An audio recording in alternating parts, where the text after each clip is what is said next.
Hello friends, welcome back to my YouTube channel Vaishnavi free education classes. Friends, जैसा आप लोग देख रहे हैं कि आपको डेली शाम को 7 बजे एकदम धुआंधार क्लासें मिलती हैं और इस टाइम तो आप लोग देख ही रहे हैं कि 8000 क्वेश्चंस की सीरीज़ बिल्कुल से लगातार एकदम धुआंधार तरीके से चल रही है शाम को 7 बजे, जिसमें हम आपके 8000 क्वेश्चंस करवाते हैं।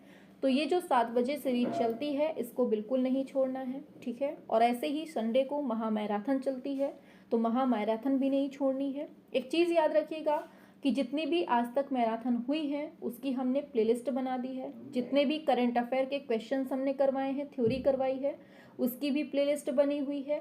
और जो आपके 8000 क्वेश्चंस चल रहे हैं उसकी भी हमने प्लेलिस्ट बना दी है, ठीक है। तो सब कुछ एक साथ पढ़ लेना है। आगे बढ़ते हैं क्वेश्चन की तरफ। अब तो क्वेश्चन स्टार्ट करने से पहले एक चीज़ कहेंगे, सभी लोगों तक फटाफट से क्लास शेयर कर दीजिए, फिर अपनी क्लास को स्टार्ट करते हैं। चलिए, पहला क्वेश्चन आपके स्क्रीन पर आ रहा है। पूछा जा रहा है, मुर्गी के साथ एक संथाल महिला। देखिए, इसको अगर हम थोड़ा सा जूम छोटा कर देंगे तो आपके आंसर दिख जाएंगे, इसलिए ये जो क्वेश्चन है इसका आप ऐसे ही आंसर दे दीजिए। हमने बोल दिया है आपसे, मुर्गी के साथ एक संथाल महिला, ये किसकी कृति है, ये पूछा जा रहा है। पहला है रविंद्रनाथ, दूसरा राम किंकर बैच। इन्हीं में बता दीजिए, इन्हीं में आंसर है इसका। हाँ, आंसर की बात करेंगे तो ऑप्शन सी हो जाएगा, ये है राम किंकर बैच। क्या होगा आंसर? राम किंकर बैच हो जाएगा, ठीक है। अब चलिए इसकी रिप्लाई की तरफ देख लेते हैं, ठीक है। इसका जो डिटेल है वो इम्पॉर्टेंट है क्योंकि यहाँ से आपके एग्जाम में सीधे सीधे क्वेश्चन पूछ लिए जाएंगे, ठीक है। तो पूछा जा रहा है, प्रसिद्ध चित्र मुर्गी के साथ संथाल महिला, ये चित्र किसका है? तो ये राम किंकर बैच का चित्र है। और राम किंकर बैच के कुछ और चित्र कौन कौन से हैं? पहला, सुजाता, कन्या तथा कुत्ता, अनाज की ओसाई, शीतकालीन मैदान, मेघाच्छादन, संध्या। और फिर दे रहा है, ये जो आपके प्रसिद्ध चित्र थे वो हमने आपको बता दिए हैं। अब आगे देखते हैं, तो आगे क्या है? घनवाद आधारित बैच के चित्र कौन कौन से हैं? तो ये हैं माँ बेटा, कृष्ण जन्म, ठीक है, याद रखना है। और देखिए नेक्स्ट लाइन दे रहा है कि बैज ने 1938 ईस्वी में शांति निकेतन के खुले आकाश में, बहुत इंपॉर्टेंट लाइन लिखी है, सीमेंट कंक्रीट से संथाल परिवार नामक मूर्ति का निर्माण किया था, ठीक है। ये चीज़ दिमाग में रखनी है, ठीक है। अब आगे दे रहा है, बैज ने मेहनतकश किसानों का सजीव व यथार्थ चित्र किसमें दिखाया है? बहुत इंपॉर्टेंट है, दोपहर की विश्रांति में श्रमिक। क्या है? दोपहर की विश्रांति में श्रमिक, इसमें इसको दिखाया गया है सही से, ठीक है। आगे बढ़ते हैं, तो नेक्स्ट क्वेश्चन आपके सामने आ रहा है, नाचती हुई लड़की और दाढ़ी वाले सिर कौन सी प्रसिद्ध सिंधु घाटी कला के अवशेष हैं? बताइए। मोहनजोदड़ो, लोथल, धोलावीरा, मोटेरा। आंसर क्या होगा इसका सेकंड का? सभी लोग बताएंगे फटाफट से, कोई भी क्वेश्चन नहीं छोड़ना है क्योंकि सारे क्वेश्चंस अपने आप में एक अहम भूमिका निभाते हैं और आपके एग्जाम में यहीं से क्वेश्चन मिलेंगे, ठीक है। यहाँ पर 125 में से 125 की तैयारी करवाई जाती है, तो डेली आपको शाम को 7 बजे जुड़ना है। चलिए आइए आंसर पे फटाफट से। हाँ, आंसर जिसने जिसने ऑप्शन ए दिया है मोहनजोदड़ो, उसका बिल्कुल करेक्ट है। तो अब देखिए इसमें क्या दे रहा है, नाचती हुई लड़की और दाढ़ी वाले सिर कला के अवशेष कहाँ से मिले हैं हमें? मोहनजोदड़ो से। और यह एक सर्वोत्कृष्ट कृति है जिसकी ऊंचाई लगभग कितनी है? 4 इंच है। और मोहनजोदड़ो में पाई गई यह मूर्ति तत्कालीन ढलाई कला का एक उत्तम नमूना है। और इसमें नर्तकी का त्वचा का रंग पूछ लिया जाता है कि नर्तकी के त्वचा का रंग कैसा है? तो ये सांवला है। और इस नर्तकी की मुद्रा व सजावट से इसे नर्तकी का रूप माना गया है। और इसके हाथ में चूड़ियाँ भी दिखाई दे रही हैं। और मोहनजोदड़ो से प्राप्त अन्य मूर्तियाँ कौन कौन सी हैं? यहाँ से क्वेश्चन पूछा जाता है। तो एक दाढ़ी वाले योगी की मूर्ति है, पुजारी की मूर्ति है, और 2 तवंगी, 2 नग्न मूर्ति के धड़ हैं, और शिव पशुपति के रूप में पशुओं के साथ हैं, और दुशाला ओढ़े योगी हैं, ठीक है। तो यहाँ से भी क्वेश्चन पूछ लेता है कि मोहनजोदड़ो से इनमें से कोई एक मूर्ति दे देगा, नाम दे देगा, तो आपको बताना होगा कहाँ से मिले हैं हमें? मोहनजोदड़ो से मिले हैं, ठीक है। अब आगे यहाँ से कुछ मूर्तियाँ जो मिली हैं उनको देख लीजिए। स्त्री के गर्भ से निकलता हुआ पौधा ये कहाँ से है? ये हड़प्पा से है। अभी हम ऊपर पढ़ रहे थे मोहनजोदड़ो के बारे में, यहाँ से हड़प्पा होता है। हड़प्पा से जो मिली है उनको समझिए। तांबे से बना इक्का, मुहरों पर एक श्रृंगी वृषभ, लाल पत्थर से बना पुरुष नर्तक और फिर मातृ देवी की मूर्ति। तो ये बात हो गई आपके हड़प्पा की। ऊपर हमने पढ़ लिया मोहनजोदड़ो की। ठीक है, तो यहाँ से जितना भी जो था आपको हमने अच्छे से बता दिया है। यहाँ की डिटेल नहीं छोड़नी है बिल्कुल भी, बार बार बोल रहे हैं, डिटेल नहीं छोड़नी है। ठीक है, आगे बढ़ते हैं नेक्स्ट क्वेश्चन पर। पूछा जा रहा है पल्लव वंश की राजधानी कहाँ पर स्थित थी? महाबलीपुरम, कांचीपुरम, बादामी, हम्पी। क्या होगा आंसर? सभी लोग बताएंगे।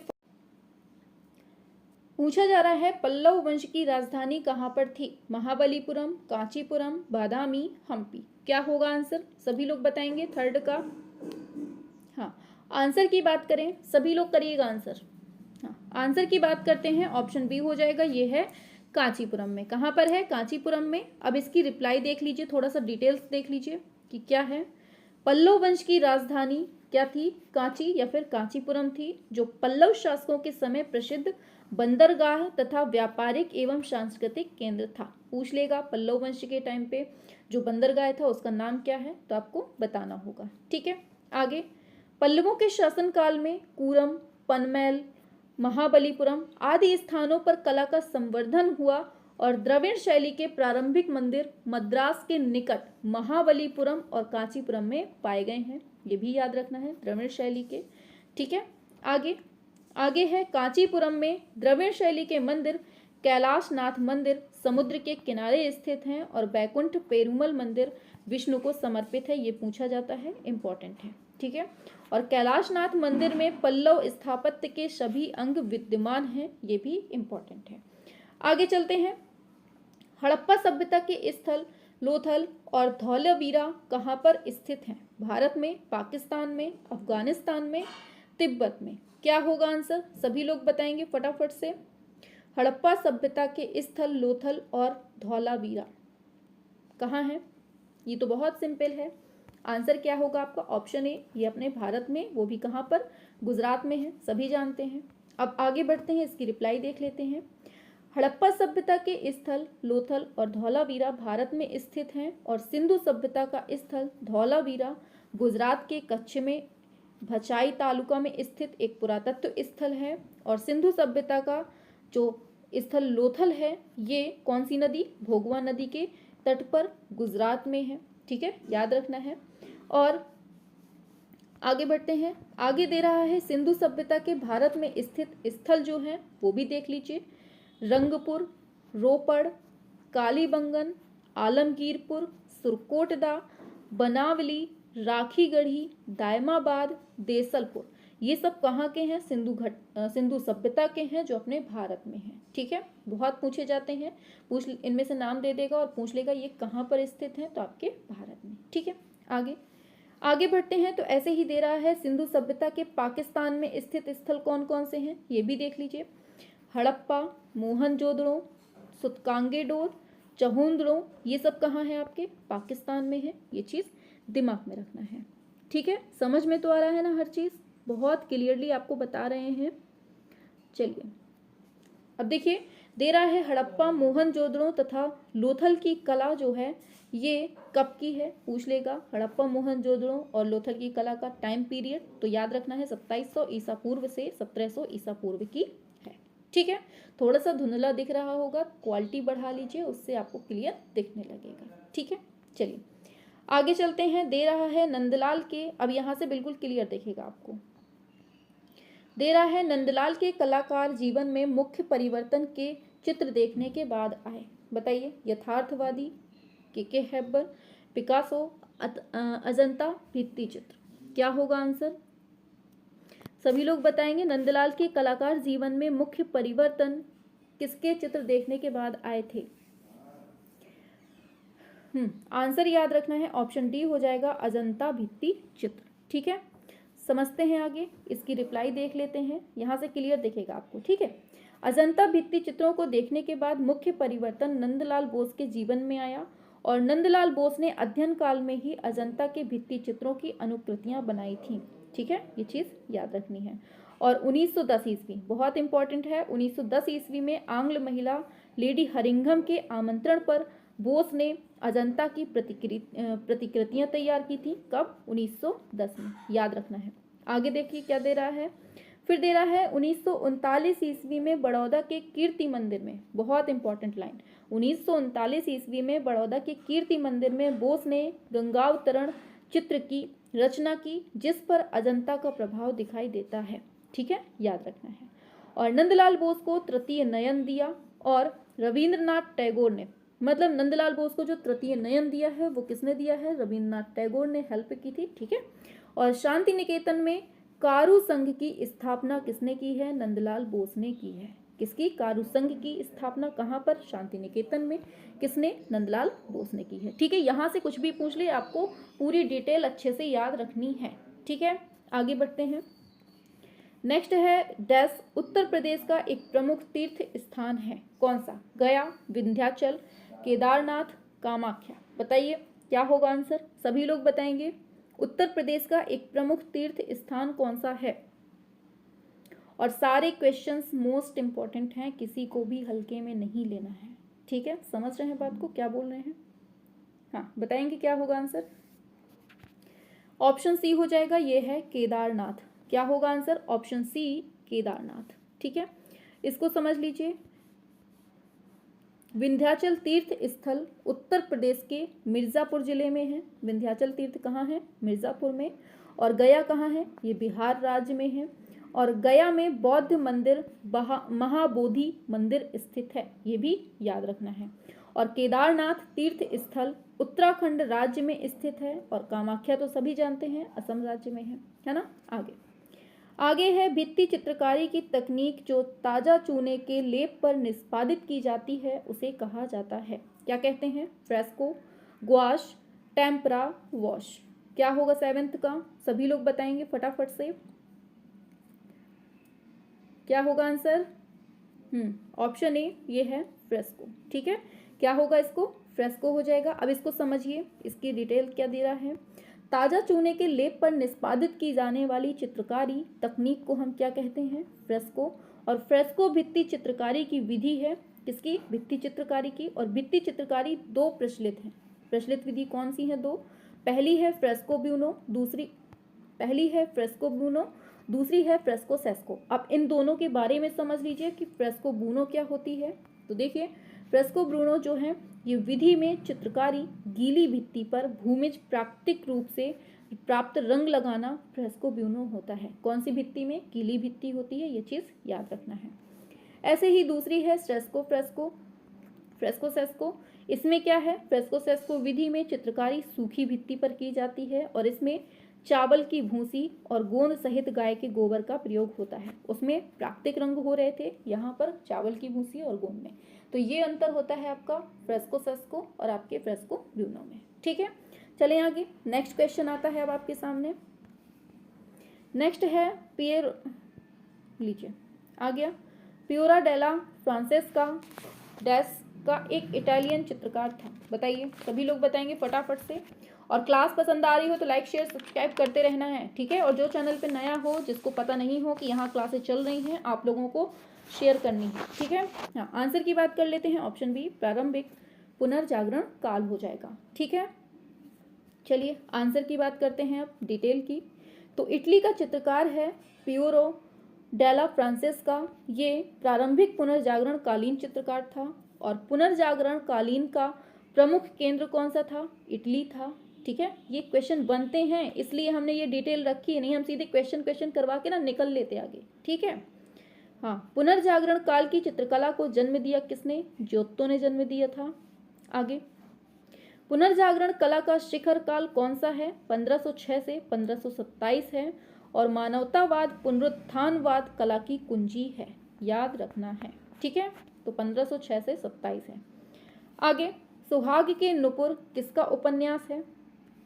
बताएंगे। मुद्रा राक्षस, अमृतलाल नागर, यशपाल श्रीलाल शुक्ल। क्या होगा आंसर? सभी लोग बताएंगे। इसका केवल इतना जान लीजिए, ऑप्शन बी अमृतलाल नागर हैं जिन्होंने सुहाग के नुपुर को लिखा है। ठीक है, बाकी आपको ज़्यादा जानने की ज़रूरत नहीं है। आगे बढ़ते हैं। ठीक है, चलिए, अब इनका जीवन परिचय दिया है, इसको नहीं समझना है। जहाँ से क्वेश्चन बनेंगे अपने एग्जाम में केवल उसको पढ़ना है हमें, है ना। चलिए आगे बढ़ते हैं। नेक्स्ट पर पूछा जा रहा है, उस जगह का नाम बताएं जहाँ भारत कला भवन स्थित है। जयपुर, बनारस, भोपाल, लखनऊ। क्या होगा आंसर? फटाफट से बताएंगे आंसर सभी लोग। सभी की रिप्लाई एकदम धुआंधार आनी चाहिए और बिल्कुल भी डगमगाना नहीं है। जैसे क्वेश्चन हो रहे हैं वैसे ही आंसर करिए। गलत हो रहे हैं कोई बात नहीं, वैसे गलत नहीं होने चाहिए सभी के। हाँ, आंसर की बात करते हैं, ऑप्शन बी ये है बनारस। ठीक है, बनारस में भारत कला भवन है। भारत भवन पूछ देता तो आपका भोपाल हो जाता। ठीक है, अब देखिए इसकी रिप्लाई बहुत इंपॉर्टेंट है आपके लिए। भारत कला भवन वाराणसी में है और यह एशिया का सबसे बड़ा विश्वविद्यालय संग्रहालय है। ठीक है, और भारत कला भवन के संस्थापक निर्देशक कौन है? राय कृष्ण दास थे और यहाँ की चित्रवीथिका गैलरी में 12वीं से 20वीं शताब्दी के भारतीय लघु चित्र प्रदर्शित है। ठीक है, आगे इनके चित्र में ताड़पत्र, कागज, कपड़ा, काठ, हाथी दांत इन सब का उपयोग किया गया है। और यदि भारतीय चित्रकला के विषय में कोई विद्वान या शोधकर्ता गहन अध्ययन करना चाहे तो यह निश्चित रूप से उनके लिए लाभप्रद संग्रहालय है। कौन सा? भारत कला भवन वाराणसी का। ठीक है, आगे बढ़ते हैं। सबसे महत्वपूर्ण न्यूनतमवादी कलाकारों में से कौन है? कार्ल आंड्रे, पॉल क्ली, वासली कैंडेंस्की, विल्फ्रेडो लैम। क्या होगा 11th का?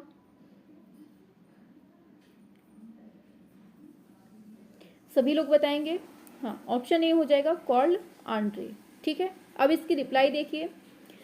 सबसे महत्वपूर्ण न्यूनतमवादी कलाकार कौन है? कार्ल आंड्रे हैं। और जियोत्तो आद्य पुनर्जागरण का महान चित्रकार था। लॉरेंजो बर्निनी, बहुत इंपॉर्टेंट, ये बरोक शैली का इटालियन चित्रकार था। ठीक है, और बर्निनी बरोक शैली का शिल्पकार चित्रकार ये दोनों था।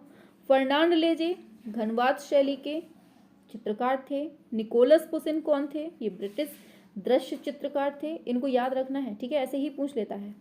थियोडोर रूसो कौन थे? ये बारविजा ग्रुप के चित्रकार थे। ठीक है, इस तरह से आपके ये चीज़ देख लिए। आगे चलते हैं। अजंता की चित्रकला क्या वर्णित करती है? बताइए, चारों ऑप्शन है आपके सामने। अजंता की चित्रकला क्या दिखाती है?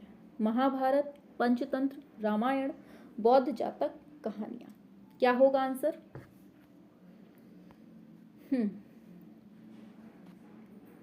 आंसर डी दिया है जिसने, उसका सही है बौद्ध जातक कहानियां। ठीक है, आगे इसको देख लीजिए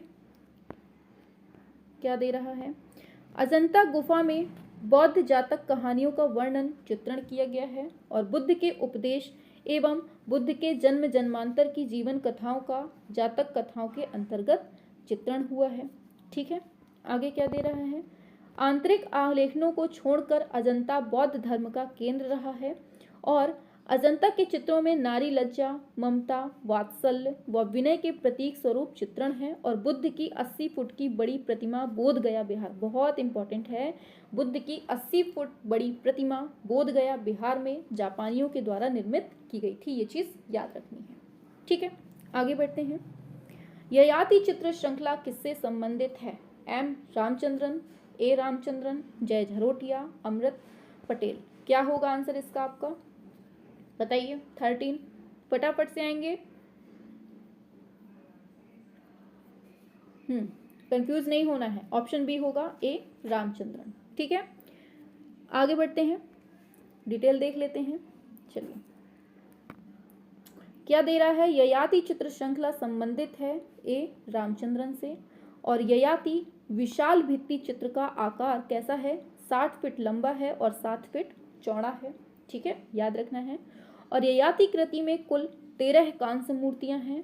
ययाति चित्र जो श्रृंखला है ये वेदरा आर्ट गैलरी नई दिल्ली में इसको सुरक्षित किया गया। हर चीज़ इसके बारे में दी गई है, हर चीज़ को पढ़ना है, इसीलिए हम आराम आराम से करवा रहे हैं। भले ही आपके 20 क्वेश्चन हो लेकिन आपको अच्छे से पढ़ना है। ठीक है, आगे ययाति कृति महाभारत से संबंधित है, ये भी पूछा जा सकता है। आगे बढ़ते हैं।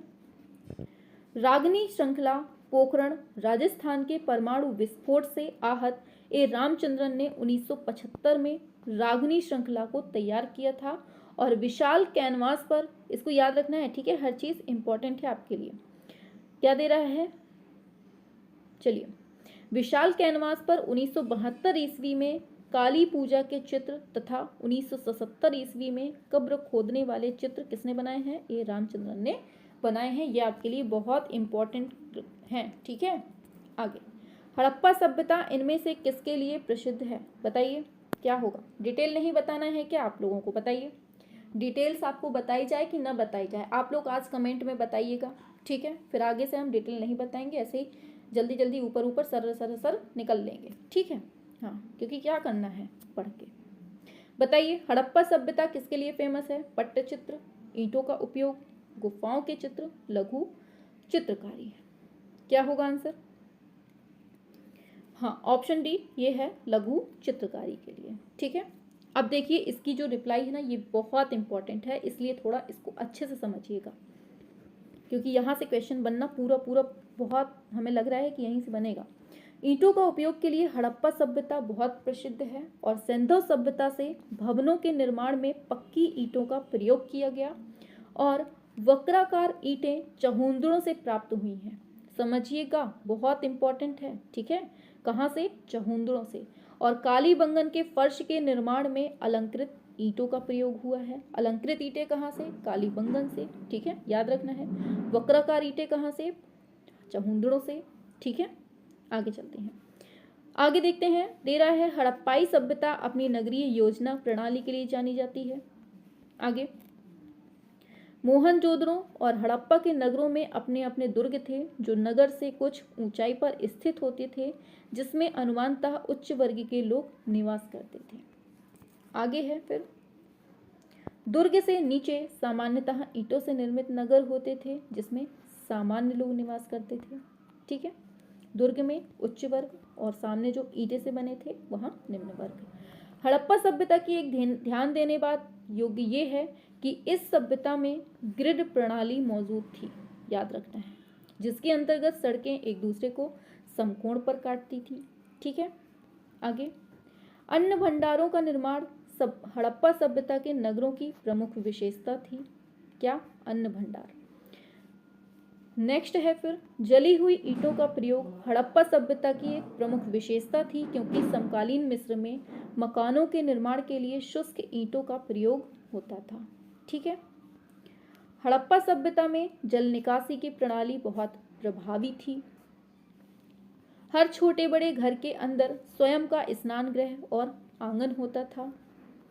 कालीबंगा के बहुत से घरों में कुएं नहीं पाए गए थे, ये याद रखना है, ठीक है।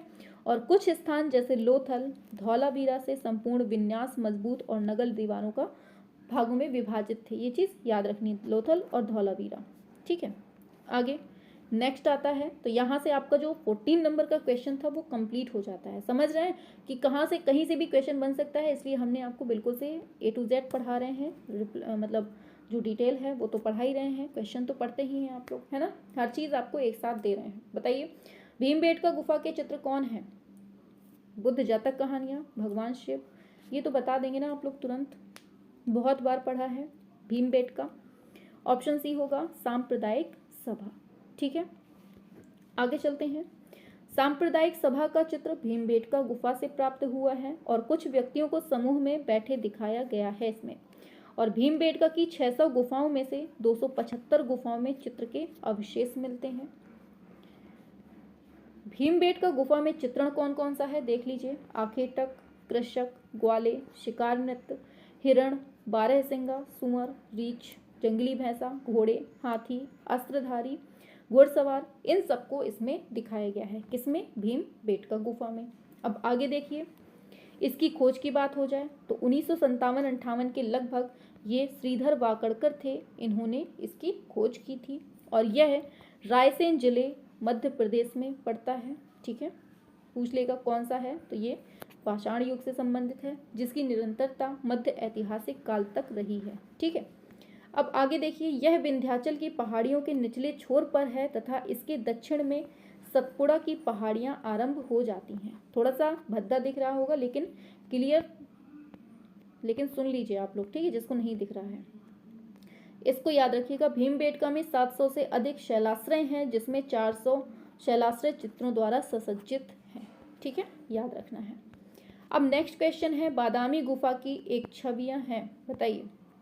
बादामी गुफा में संख्या नंबर 1 में फर्स्ट नंबर की गुफा में किसको दिखाया गया है, बताना है। क्या हो जाएगा आंसर, फटाफट से करेंगे आंसर सभी लोग। 16। हाँ, ऑप्शन ए, नटराज के रूप में भगवान शिव को इसमें दिखाया गया है। ठीक है, आगे अब इसको देखिए। उत्तरी कर्नाटक के बागलाकोट जिले के मालप्रभा नदी बेसिन में बादामी जगह स्थित है। कहाँ पर, कौन सी नदी, मालप्रभा, जिसकी स्थापना का काल 6वीं शताब्दी माना जाता है। चालुक्य वंश के कला संरक्षक राजा मंगलेश को इसका श्रेय दिया जाता है। और बादामी या वातापी में ब्राह्मण हिंदू जैन धर्म, ये याद रखना है, ब्राह्मण हिंदू जैन धर्म से संबंधित चित्रकला के प्राचीनतम साक्ष्य मिलते हैं। और यहाँ शिव पार्वती, इंपॉर्टेंट है, शिव पार्वती, नटराज तथा इंद्र सभा का चित्रण दर्शनीय है। और वातापी कला में चित्र बनाने की प्रविधि बाघ अजंता से मिलती जुलती है। अजंता बाघ और बादामी की चित्रकलाएं उत्तर तथा दक्षिण की शास्त्रीय परंपरा का उत्तम प्रतिनिधित्व करती है। ठीक है, पूर्व में महाराष्ट्र के अंतर्गत बीजापुर जिले में स्थित था और नटराज के रूप में भगवान शिव का चित्र बादामी गुफा संख्या 1 में अंकित किया गया है। अब इसकी छवियां देख लीजिए। बादामी गुफा में अंकित कुछ छवियां हैं, जैसे सिंहासनारूढ़ राजरानी संगीत नृत्य का आनंद ले रहे, इंद्र सभा, आकाशधारी, विद्याधर, बिरहड़ी रमणी, शिव पार्वती, इनके सबके अनेक प्रसंग यहाँ पर देखने को मिलते हैं। ठीक है, तो इस तरह से ये क्वेश्चन भी कंप्लीट होता है। आगे बढ़ते हैं। देखिए, जितनी भी डिटेल्स आपको मिल रही है बहुत इंपॉर्टेंट है। एक तरह से कहा जाए तो कोई क्वेश्चन अगर आता है तो उसकी पूरी जानकारी आपको एक साथ मिल रही है, और ये जानकारी एक साथ बहुत कम मिलती है, तो ये बिल्कुल अच्छे से समझ लीजिए, अच्छे से पढ़ना है। ठीक है, किस राज्य में एलोरा गुफाएं हैं, कर्नाटक, महाराष्ट्र, आंध्र प्रदेश, मध्य प्रदेश। क्या होगा आंसर, ऑप्शन बी होगा, ये आपके महाराष्ट्र में है। ठीक है, इसकी रिप्लाई देख लीजिए, बहुत इंपॉर्टेंट है।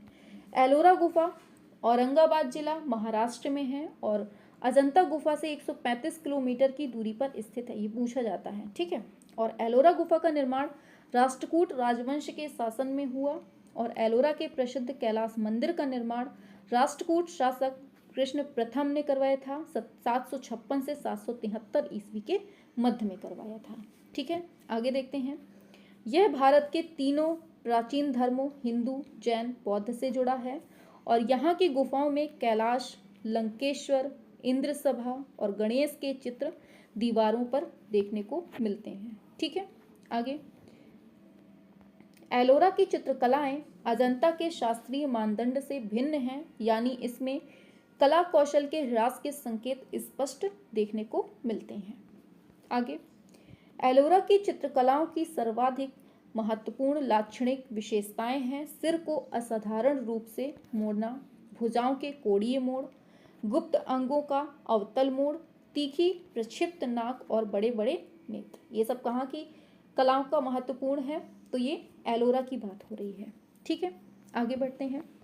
एलोरा की चित्रकला कैसी है, मध्यकालीन विशेषताओं का संकेत है और एलोरा की गुफा मंदिर में 32वीं गुफा, मतलब कि एलोरा की गुफा मंदिर में संख्या 32 में उड़ती हुई आकृतियों व बादलों का अंकन किया गया है। ये लाइन इंपॉर्टेंट है, पूछेगा बादलों का अंकन किसमें है, तो 32 नंबर की गुफा में है।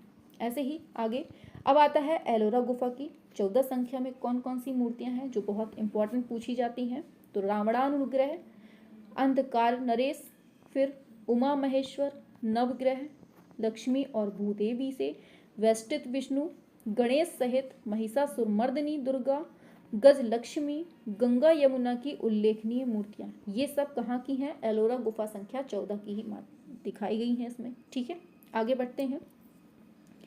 नेक्स्ट है van Champa grew up in, मतलब इस श्रृंखला चित्रों के रचनाकार कौन हैं पूछे जा रहे हैं। के.जी. सुब्रमण्यम, सुदर्शन शेट्टी, माधवी पारेख, नीलिमा शेख। क्या होगा 18 नंबर का? सभी लोग बताएंगे फटाफट से। आंसर होगा आपका ऑप्शन नंबर डी, ये है नीलिमा शेख। अब इसको समझ लीजिए। वैन चंपा ग्रू अप चित्र श्रृंखला के रचनाकार कौन हैं? तो नीलिमा शेख। और जीवन स्मृति पर आधारित चित्र श्रृंखला गगनेंद्र नाथ द्वारा निर्मित है, ठीक है। और मेघदूत विषय पर आधारित चित्र श्रृंखला किसकी है? शैलेंद्र नाथ डे। जीवन स्मृति पर गगनेंद्र नाथ, मेघदूत पर शैलेंद्र नाथ डे। और आगे देखिए गीत गोविंद पर किसने? क्षितिन्द्र नाथ मजूमदार ने, ठीक है। तो ये आपको 3 चीजें और याद रखनी है। आगे जोगीमारा गुफा के चित्रों की अवधि क्या है? अजंता गुफाओं से पहले की है, बाघ गुफाओं के बाद की है, अजंता गुफाओं के बाद की है, बुद्ध के बाद की है। क्या होगा आंसर? बताएंगे सभी लोग फटाफट से। आंसर क्या होगा 19 का? सभी लोग बताएंगे फटाफट से। ऑप्शन ए, अजंता गुफाओं से ये पहले की है, ठीक है। अब देखिए इसका रिप्लाई देख लीजिए। जोगीमारा गुफा के चित्रों की अवधि अजंता गुफा से पूर्व या पहले की है और जोगीमारा गुफा वैदिक कालीन एवं मौर्य कालीन गुफा मानी जाती है, ठीक है। आगे देखिए क्या लिखा है।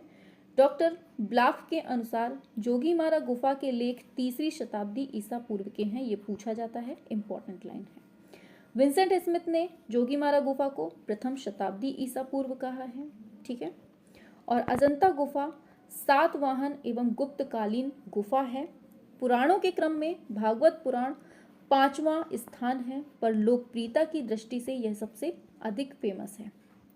वैष्णव 12 स्कंद, यहाँ से पूछा जाता है, वैष्णव 12 स्कंद 335 अध्याय और 18,000 श्लोकों के इस पुराण को महापुराण मानते हैं, ठीक है। और यह भक्ति शाखा का अद्वितीय ग्रंथ माना जाता है और आचार्यों ने इसकी अनेक टीकाएं की हैं, ठीक है।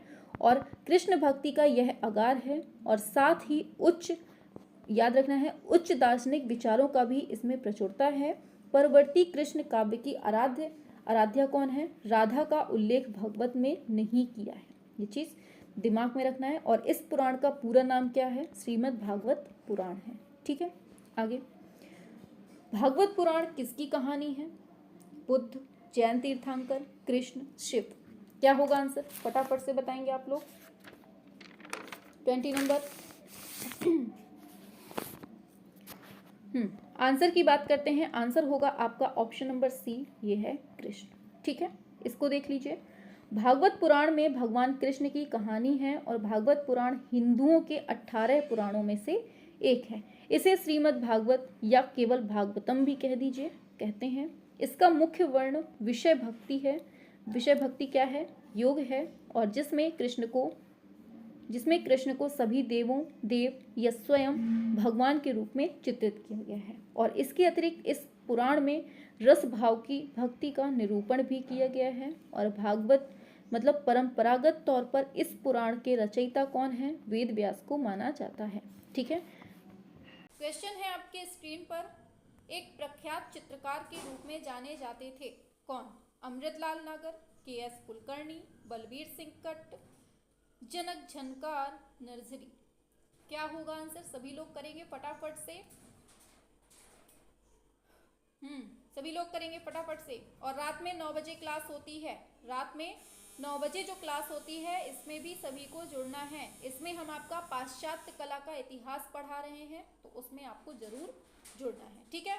चलिए आंसर की बात कर लेते हैं। आंसर होगा आपका ऑप्शन नंबर बी, ये है के.एस. कुलकर्णी, ठीक है, चित्रकार। अब इसकी डिटेल समझ लीजिए। के.एस. कुलकर्णी एक प्रख्यात चित्रकार के रूप में जाने जाते हैं और 1945 से 1955 के बीच में त्रिवेणी कला संगम की स्थापना दिल्ली में इन्हीं ने की थी। किसने? के.एस. कुलकर्णी ने। तो ये क्वेश्चन आपके लिए इंपॉर्टेंट हो जाता है। के.एस. कुलकर्णी श्रेष्ठ भित्ति चित्रकार थे, मूर्तिकार थे, छापा चित्रकार भी थे, ठीक है।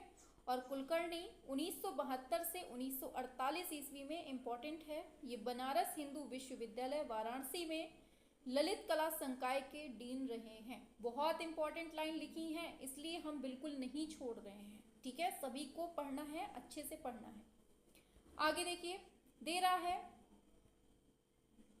इनका प्रमुख काम शांति निकेतन, हिंदी भवन, चीनी भवन, कला भवन पर बनाए गए हैं और 1947 के स्मारकीय भित्ति चित्र हैं। इनकी कला शैली पश्चिमी आधुनिक कला व प्राच्य परंपराओं की आध्यात्मिकता से अवशोषित मुहावरों का जटिल मिश्रण है। ये चीज याद रखना है, डीन रहे हैं, और ये भी याद रखना है, ठीक है। आगे बढ़ते हैं। कौन सी पत्रिका ललित कला अकादमी का प्रकाशन है? कैनवास, कला वार्ता, कला दीर्घा, समकालीन। 22 क्या होगा आंसर? फटाफट से करेंगे। चलिए आंसर करेंगे सभी लोग फटाफट से, और सभी तक शेयर भी करते रहना है, और जितनी भी मैराथन होती हैं उनको नहीं छोड़ना है, ठीक है। याद रखना है, मैराथन बिल्कुल नहीं छोड़नी है आपको। आगे बढ़ते हैं, आंसर की बात कर लेते हैं। तो आंसर जो आपका है ना, वो है आपका ऑप्शन नंबर डी, ये है समकालीन, ठीक है। कौन सी पत्रिका ललित कला अकादमी का प्रकाशन है? तो ये समकालीन। अब इसको समझ लीजिए। ललित कला अकादमी द्वारा प्रकाशित पत्रिका ललित कला कंटेम्प्रेरी, ललित कला एशिएंट, समकालीन कला, ये सब हैं। किसके द्वारा प्रकाशित होती है? ललित कला अकादमी द्वारा। दूसरा है, दे रहा है ललित कला टेम्परेरी एवं ललित कला एशिएंट, ये दो ललित कला अकादमी की अंग्रेजी में प्रकाशित हुई पत्रिका हैं। कौन कौन सी? ललित कला टेम्परेरी और कौन सी है? ललित कला एशिएंट, ठीक है। अब समकालीन कला के बारे में देख लीजिए। दे रहा है समकालीन कला, ये ललित कला अकादमी की हिंदी भाषा में प्रकाशित पत्रिका है। कैसी है? हिंदी भाषा में। ऊपर हमने इंग्लिश की देखी। और ललित कला अकादमी की स्थापना कब होती है? 5 अगस्त 1954 को। कहाँ? दिल्ली में भारत सरकार के द्वारा की जाती है। और ललित कला अकादमी के क्षेत्रीय कार्यालय लखनऊ, कोलकाता, चेन्नई, नई दिल्ली में, गढ़ी, भुवनेश्वर में है। मतलब ये सब चीज़ें आपको बिल्कुल से रटी होनी चाहिए, ठीक है। वैसे हमें पता है कि आप लोगों की तैयारी एकदम पक चुकी है, बिल्कुल से आप लोग पके पकाए आम हैं, बस चुसना बाकी है आपके एग्जाम में। तो बिल्कुल से धार देते रहिए, एकदम प्रैक्टिस सेट बिल्कुल नहीं छोड़ना है। डेली आपको टारगेट रखना है कि हम ज़्यादा नहीं पढ़ें तो 100 क्वेश्चन तो डेली के करें ही करें। एक दिन में ना जाने, मतलब एक महीने में ना जाने कितने क्वेश्चन हो जाएंगे आपके, अगर एक दिन 100 क्वेश्चन करते हैं। समझ रहे हैं बात को? इसलिए अच्छे से पढ़ते रहिए, हर चीज़ को धार देते रहिए। और यहाँ आपकी बिल्कुल से रिवीजन क्लास जैसी ही चल रही है, हर चीज़ आपको यहाँ थ्योरी भी मिल रही है, प्रैक्टिस सेट भी मिल रहा है। चलिए, कौन सा रंग इंद्रधनुष का नहीं है? भूरा, बैगनी, नीला, नारंगी। बताइए क्या होगा आंसर? सभी जानते हैं भूरा रंग तो हमें कहीं दिखता ही नहीं है इंद्रधनुष में। आप लोगों की आंखें तेज हों तो दिख जाए, भगवान करे। चलो, इंद्रधनुष का रंग कैसा है? भूरा नहीं है। इंद्रधनुष में कितने रंग होते हैं? 7। कौन कौन से? बैगनी, नीला, आसमानी, हरा, पीला, नारंगी, लाल, ठीक है। और उसमें पूछ लेता है कि तटस्थ रंग कौन कौन से होते हैं, तो तटस्थ रंग पूछ लेता है, तो ग्रे, काला, सफेद, ठीक है। ऑफसेट कलर प्रिंटिंग के 4 कलर पूछे जाते हैं, तो ये हमने आपको याद कराया था। सिमे एब, तो सा से, सी से सियान हो गया, मी से मेजेंडा हो गया, ए से येलो, बा से ब्लैक, ठीक है। तो ये हो गए कलर प्रिंटिंग के। ऐसे ही आगे अब देखिए, न्यूटन के अनुसार प्रकाश की 7 रंगतें कौन कौन सी हैं? बैगनी, गहरा नीला, नीला, हरा, पीला, नारंगी, लाल, ठीक है। ये भी पूछ लिया जाता है, तो याद रखना है। आगे बढ़ते हैं, पूछा जा रहा है बादामी गुफा संख्या 4 की छवियां कौन सी हैं? आदिनाथ जैन तीर्थंकर, विष्णु कमल पर सो रहे हैं, विष्णु सांप पर सो रहे हैं, बोधिसत्व पद्म पाणी। क्या होगा आंसर? सभी लोग बताएंगे। 24 सभी लोग करेंगे। 24 संख्या 4 पूछी है, इसकी छवियां। आंसर की बात कर लेते हैं। आंसर होगा आपका ऑप्शन नंबर ए, क्या है? आदिनाथ जैन तीर्थंकर, ठीक है। अब इसको समझ लेते हैं आदिनाथ के बारे में कि जैन तीर्थंकर की छवियां बादामी के गुफा संख्या 4 में है, आदिनाथ की, ठीक है। और बादामी गुफा के अन्य पैनल पर खंडित चित्र बचे हुए हैं, उनमें आकाशधारी विद्याधर, विरहिणी रमणी, शिव पार्वती, इनके अनेक प्रसंग देखने को मिलते हैं। कौन सी गुफा? संख्या 4। ठीक है, ऐसे ही आगे दे रहा है, बादामी गुफाएं भारत की सबसे पुरानी गुफाएं हैं। इसमें हिंदू, जैन, बौद्ध धर्म का मिश्रण देखने को मिलता है। किस गुफाओं में? बादामी गुफाओं में। और बादामी गुफा में 4 भाग हैं जो कि 6वीं शताब्दी के बाद बनवाए गए। चारों भाग बहुत अच्छे से पढ़ लीजिए, यहाँ से भी क्वेश्चन पूछा गया है। तो पहली गुफा में हिंदू देवी देवता और शिव तांडव, नटराज की मूर्ति, ये सब हमें पहली गुफा में मिलती है। दूसरी गुफा में भगवान विष्णु की प्रतिमा मिलती है। तीसरी गुफा में भगवान विष्णु और नक्काशी का कार्य देखने को मिलता है। ऐसे ही चौथी गुफा है धर्म की, मतलब जो जैन धर्म है इसके देवी देवताओं को समर्पित है। तो ये चारों जो गुफाएं थी आपकी, आपके सामने हैं, बता दिया हमने। आगे बढ़ते हैं। नेक्स्ट है, मांडू किसके लिए फेमस है? जैन चित्रकारी, बुद्ध लघु चित्र, बौद्ध भित्ति चित्र, इतिहास पूर्व गुफाएं। बताइए 25 क्या होगा आंसर? 25 का क्या होगा? सभी लोग बताएंगे।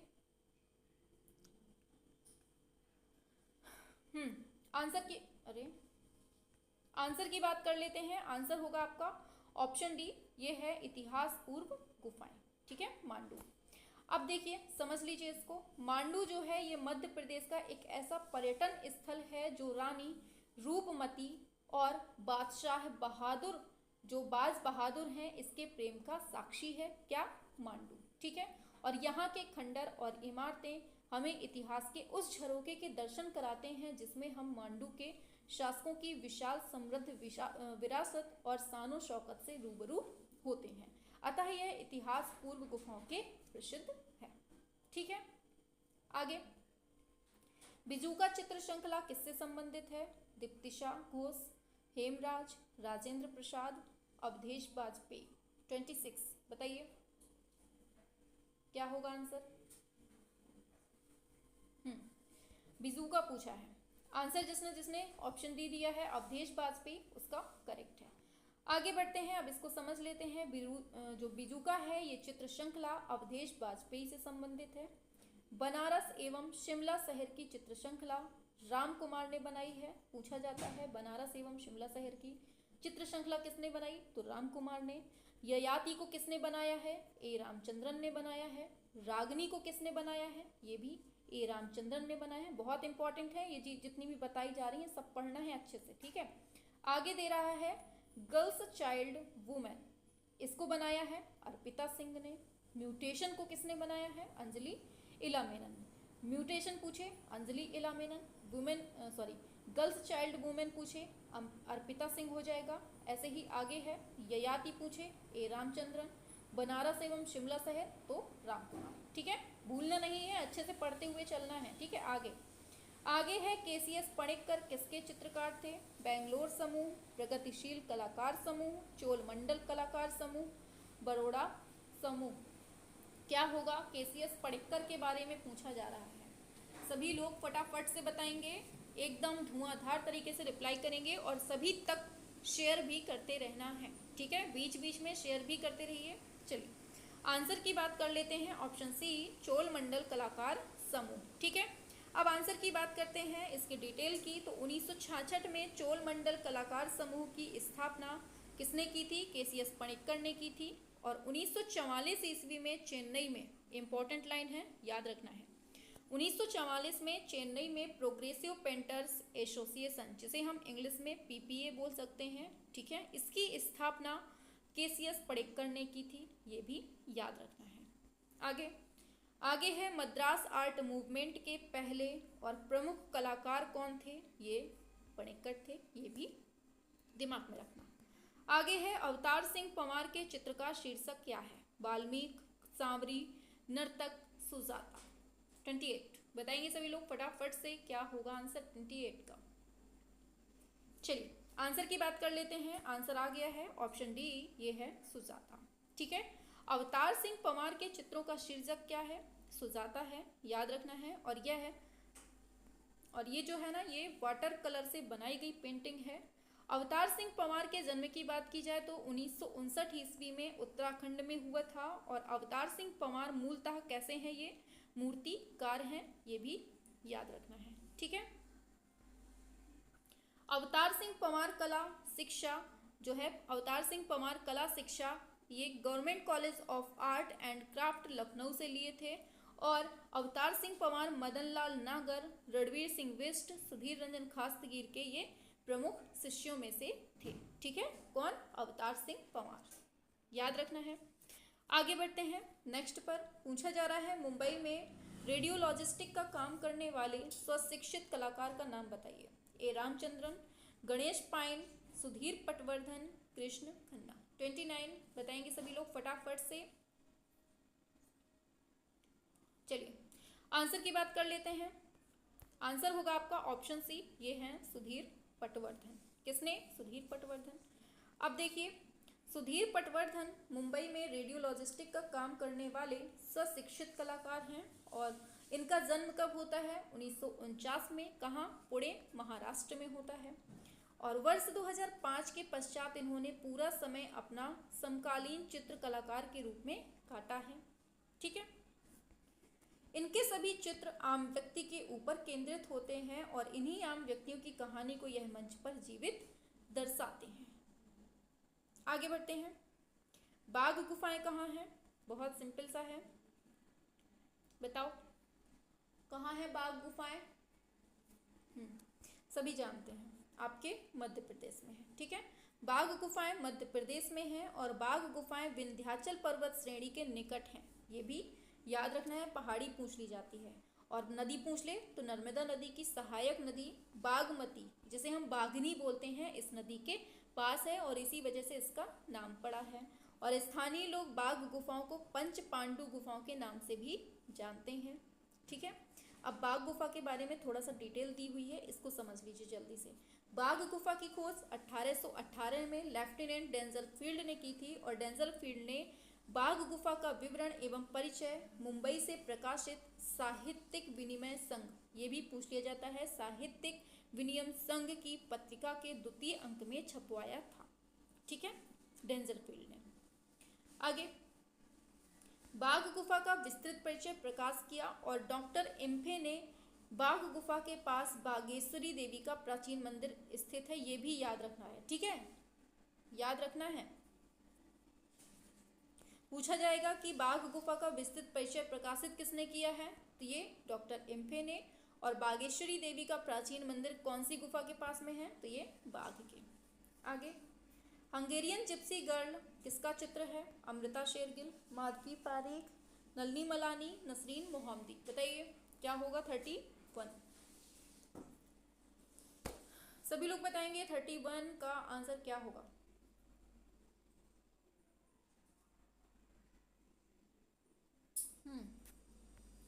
आंसर की बात कर लेते हैं। ऑप्शन ए ये है अमृता शेरगिल। ठीक है, 1932 में बनता है। आगे चलते हैं। 1937 में चित्रित हंगेरियन जिप्सी गर्ल के चित्रकार कौन है? अमृता शेरगिल। और बालिका वधू, अछूत बालिका, ये सब अमृता के चित्र में गंगा की ताहिती कला का प्रभाव देखने को मिलता है। 1935 में अमृता के बनाए चित्र मदर इंडिया, हिलमैन, हिल वुमेन चित्र में भूख की त्रासदी अभिव्यक्त करते हैं। और अमृता के चित्र कौन से हैं? पर्वतीय पुरुष, पर्वतीय स्त्रियां, वधू का श्रृंगार, ब्रह्मचारी, गणेश पूजन, द स्टोरी ऑफ टेलर, हाथी का स्नान, ये सब मिलता है। ठीक है, आगे, लखनऊ के रविंद्रालय पर बने भित्ति चित्र को किसने बनाया है? फ्रांसिस न्यूटन सूजा, के.जी. सुब्रमण्यम, गुलाम मोहम्मद शेख, अकबर पदमसी। 32 का क्या होगा? सभी लोग बताएंगे 32, फटाफट से करेंगे। चलिए आंसर की बात कर लेते हैं। आंसर की बात करते हैं, ऑप्शन बी, के.जी. सुब्रमण्यम। ठीक है, अब देखिए, लखनऊ के रविंद्रालय पर बना भित्ति चित्र the king of dark chamber K G. Subramanyam ने बनाया। और के.जी. सुब्रमण्यम टेराकोटा रिलीफ के लिए जाने जाते हैं, ये लाइन इंपॉर्टेंट है। और विख्यात म्यूरल है the king of dark chamber, जो कि 81 फीट लंबा है, 5 फीट ऊंचा है और 13,000 जो है 13,000 टेराकोटा टाइलों की मदद से इसको निर्मित किया गया है। ठीक है, अब देखिए इसको समझ लीजिए। के.जी. सुब्रमण्यम जो है ना, ये चित्रकार हैं, मूर्तिकार हैं, भित्ति चित्रकार हैं, प्रिंट मेकर हैं और लेखक थे। ठीक है, ये भी याद रखना है। और इनकी मृत्यु 29 जून 2016 में बड़ौदा गुजरात में हो जाती है। ठीक है, आगे बढ़ते हैं। पूछा जा रहा है श्याम बेनेगल कौन है? फिल्म निर्देशक, गायक, नर्तक, कवि। क्या होगा आंसर 33 का? फटाफट से करेंगे सभी लोग, बताएंगे। हाँ, तो देखिए श्याम बेनेगल कौन है? ये फिल्म निर्देशक हैं। श्याम बेनेगल फिल्म निर्देशक हैं और दुनिया के पहले फिल्म मेकर मतलब फिल्म निर्माता अगस्ट और ल्यूमर ब्रदर्स थे। ठीक है, याद रखना है फिल्म निर्देशक कौन है? श्याम बेनेगल हैं और दुनिया के पहले फिल्म निर्माता कौन थे? अगस्ट और ल्यूमरे ब्रदर्स थे। ठीक है, अब इसको समझिए। फिल्म अवतार के निर्देशक कौन है? जेम्स कैमरून है। ये भी पूछा जा सकता है।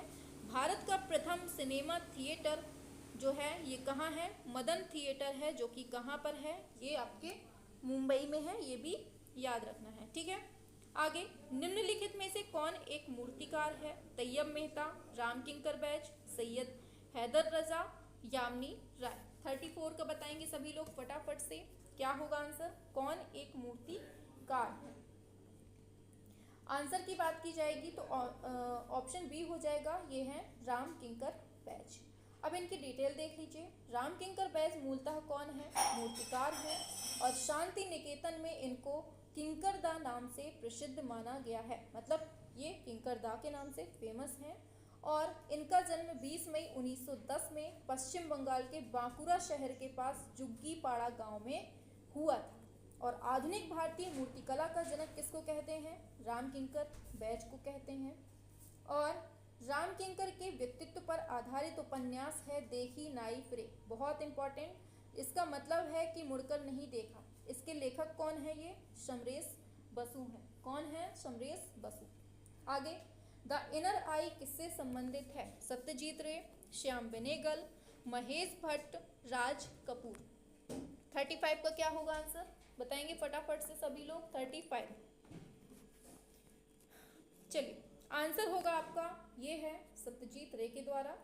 तो देखिए इसके बारे में समझ लीजिए अच्छे से। द इनर आई कला फिल्म निर्माता सत्यजीत रे से संबंधित है और सन 1957 ईस्वी में विनोद बिहारी मुखर्जी के नेत्रों की शल्य चिकित्सा हुई, जिसमें इनकी आंखें चली जाती हैं, ये अपनी ज्योति को खो देते हैं। और कला फिल्म निर्माता स्वर्गीय सत्यजीत रे ने विनोद बिहारी पर वृत्त चित्र इनर आई को बनाया था। ठीक है, फिल्म बनाई थी।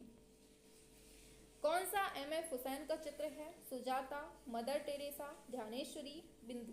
क्या होगा आंसर? बताएंगे सभी लोग फटाफट से। 36 सभी लोग बताएंगे आंसर, और सभी तक शेयर भी करते रहना है क्लास को। चलिए आंसर की बात करते हैं। ऑप्शन बी ये है मदर टेरेसा। ठीक है, याद रखना है एम.एफ. हुसैन का। अब इसको देख लेते हैं। चलिए, कैनवास पर मदर टेरेसा चित्र श्रृंखला 1980 ईस्वी में एम.एफ. हुसैन ने चित्रित किया और मदर टेरेसा चित्र श्रृंखला राष्ट्रीय आधुनिक कला संग्रहालय नई दिल्ली में सुरक्षित है, इम्पोर्टेंट है। आगे एम.एफ. हुसैन की कुछ चित्र श्रृंखलाएं हैं, उनको देखते हैं। मोहनचंद करमचंद गांधी, ये भी याद रखना है। Mother Teresa, Ramayan, Mahabharat, British Raj, ये सब याद रखना है। ठीक है, और एम.एफ. हुसैन अपने घोड़ों के चित्रों के लिए फेमस हैं, इम्पोर्टेंट है। और एम.एफ. हुसैन समकालीन कलाधारा के लिए प्रमुख रूप से जाने जाते हैं। ठीक है, आगे बढ़ते हैं। कन्हेरी गुफा कहाँ स्थित है? आंध्र प्रदेश, महाराष्ट्र, केरल, तमिलनाडु। क्या होगा 37 का? कन्हेरी गुफाएं कहाँ पर हैं? सभी लोग बताएंगे। देखिए यहाँ पर 1 मिनट का टाइम भी आपका वेस्ट नहीं होगा। अगर आप इस क्लास में जुड़ेंगे तो आपको 20 क्वेश्चन या 30 क्वेश्चन जितने भी आपको पढ़ाए जाएंगे वो तो मिलेंगे ही, साथ में आपको जो डिटेल के माध्यम से क्वेश्चंस मिलेंगे वो बेहद इंपॉर्टेंट होंगे और आपको कहीं ना कहीं सिलेक्शन के नज़दीक ले जाएंगे। यहाँ पर बिल्कुल से निःशुल्क तैयारी हो रही है, एकदम फ्री में, और बिल्कुल इतने अच्छे से समझाया जा रहा है, इतने अच्छे से पढ़ाया जा रहा है, जैसे कि कोचिंग में भी शायद इतने अच्छे से क्वेश्चंस नहीं करवाए जाते हैं जिस तरह से हम आपको क्वेश्चंस यहाँ पर कंप्लीट करवा रहे हैं। है ना। तो बिल्कुल से यहाँ बिल्कुल फ्री में हो रही है, तो सभी को ले आया करिए आप लोग, ठीक है। सभी तक क्लास शेयर कर दिया करिए, क्योंकि यहाँ जो क्वेश्चंस मिल रहे हैं ना, यही आपको एग्जाम में सिलेक्शन दिलवाने वाले हैं, पूरी गारंटी है। यहाँ पर जो तैयारी होती है वो ऐसी होती है कि 125 में से 124 क्वेश्चन आपके फंसाने की तैयारी हो रही है। और देखिएगा कहीं ना कहीं ये फंसेंगे भी, 124 क्वेश्चन का जो हमारा टारगेट है वो पूरा होगा। हम नहीं बताएंगे कि हाँ पूरा हुआ कि नहीं हुआ, ये बात आप खुद आकर बताएंगे कि हाँ मैम 125 में से 124 हमें मिले कि नहीं मिले। 120 प्लस तो पूरी गारंटी है कि मिलेंगे, ठीक है। 120 तक तो पहुंच जाएंगे आराम से। बाकी 5 क्वेश्चंस जो थोड़ा सा मतलब टेढ़े मेढ़े टाइप के होते हैं, उनको भी कवर करने की पूरी कोशिश की जा रही है। चलिए इसको बताते हैं आंसर होगा आपका ऑप्शन बी, महाराष्ट्र।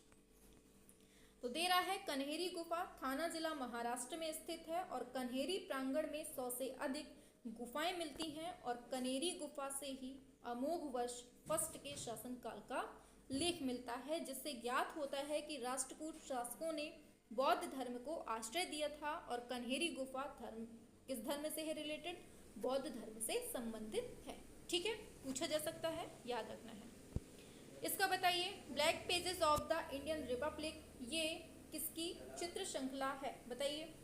जी.आर. संतोष, रणवीर सिंह बिष्ट, पारितोष सेन, लालू प्रसाद शॉ। क्या होगा आंसर 38 का? सभी लोग बताएंगे फटाफट से।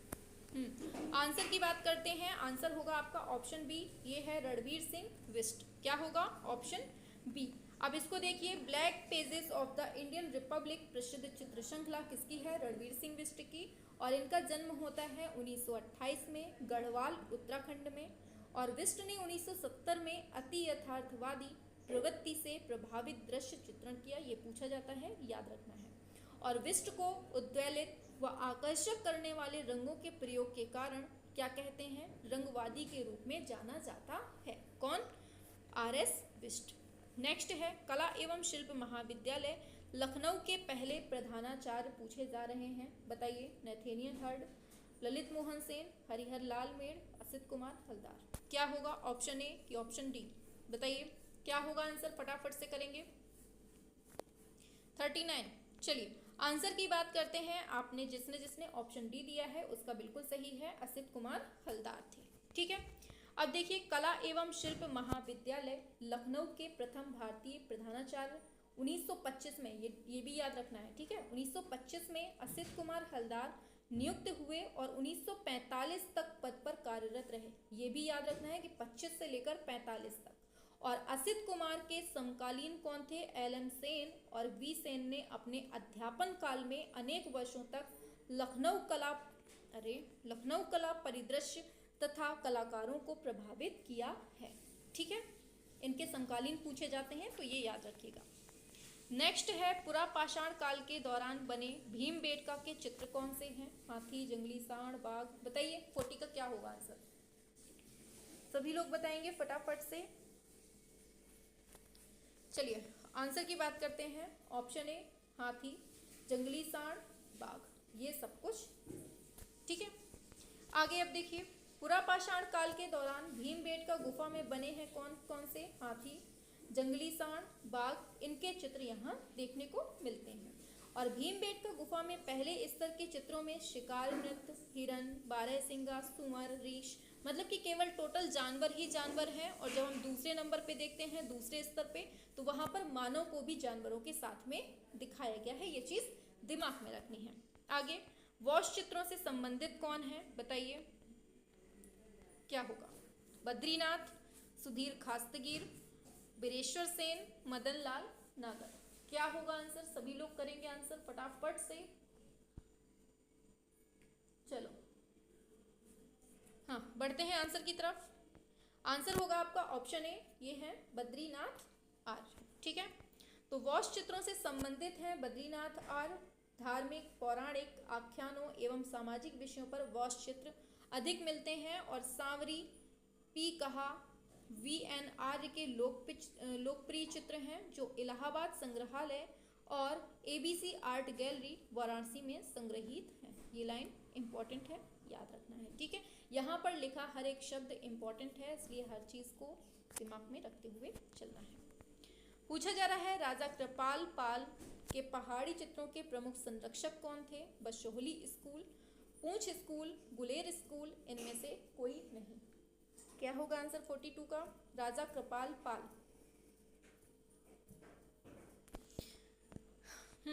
आंसर होगा आपका ऑप्शन ए, ये है बशोहली शैली। ठीक है, अब देखिए बशोहली स्कूल प्रमुख संरक्षक कौन है? राजा कृपाल पाल थे। और बसोहली वर्तमान में रावी की घाटी में एक छोटा सा नगर है, वहां पर है, जो वर्तमान में जम्मू राज्य के कठुआ या फिर कठुआ नाम के जिले के अंतर्गत आता है। ठीक है, और प्राचीन काल में बशोहली की राजधानी बल्लभपुर या फिर बालौर थी, ये भी देख लीजिए। और बशोहली की यात्रा 1835 से 39 के बीच फ्रांस के यात्री विग्ने ने की थी और 1928 ईस्वी में अजीत घोष ने यहाँ की यात्रा की और 1930 में जेसी फ्रेंच ने की थी। और राजा कृपाल के शासन में रसमंजरी का चित्रण हुआ, जो बशोहली शैली की सबसे पहली चित्रित प्रति मानी गई है। ठीक है, पाल के लघु चित्र किससे संबंधित हैं? जैन धर्म, बौद्ध धर्म, हिंदू धर्म, इनमें से कोई नहीं। पाल के लघु चित्र पूछे हैं, बताइए।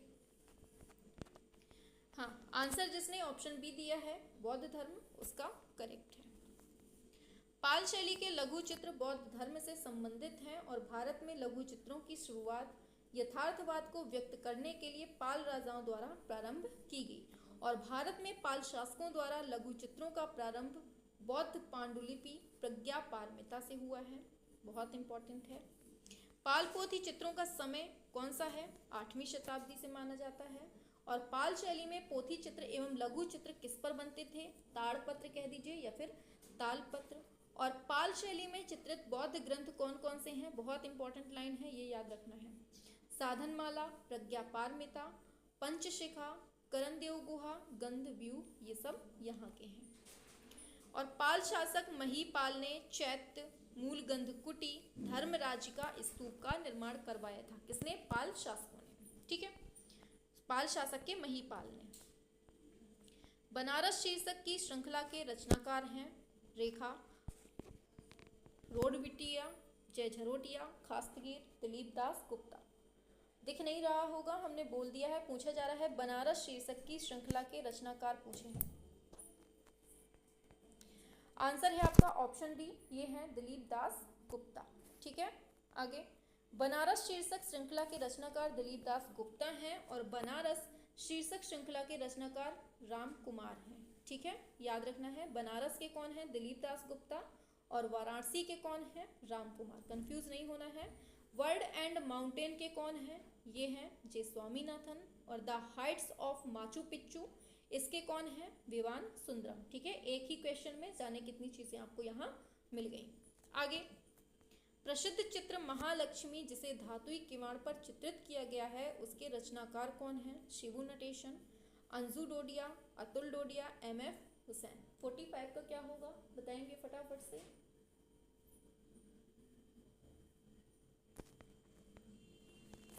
आंसर होगा ऑप्शन सी, ये है अतुल डोडिया।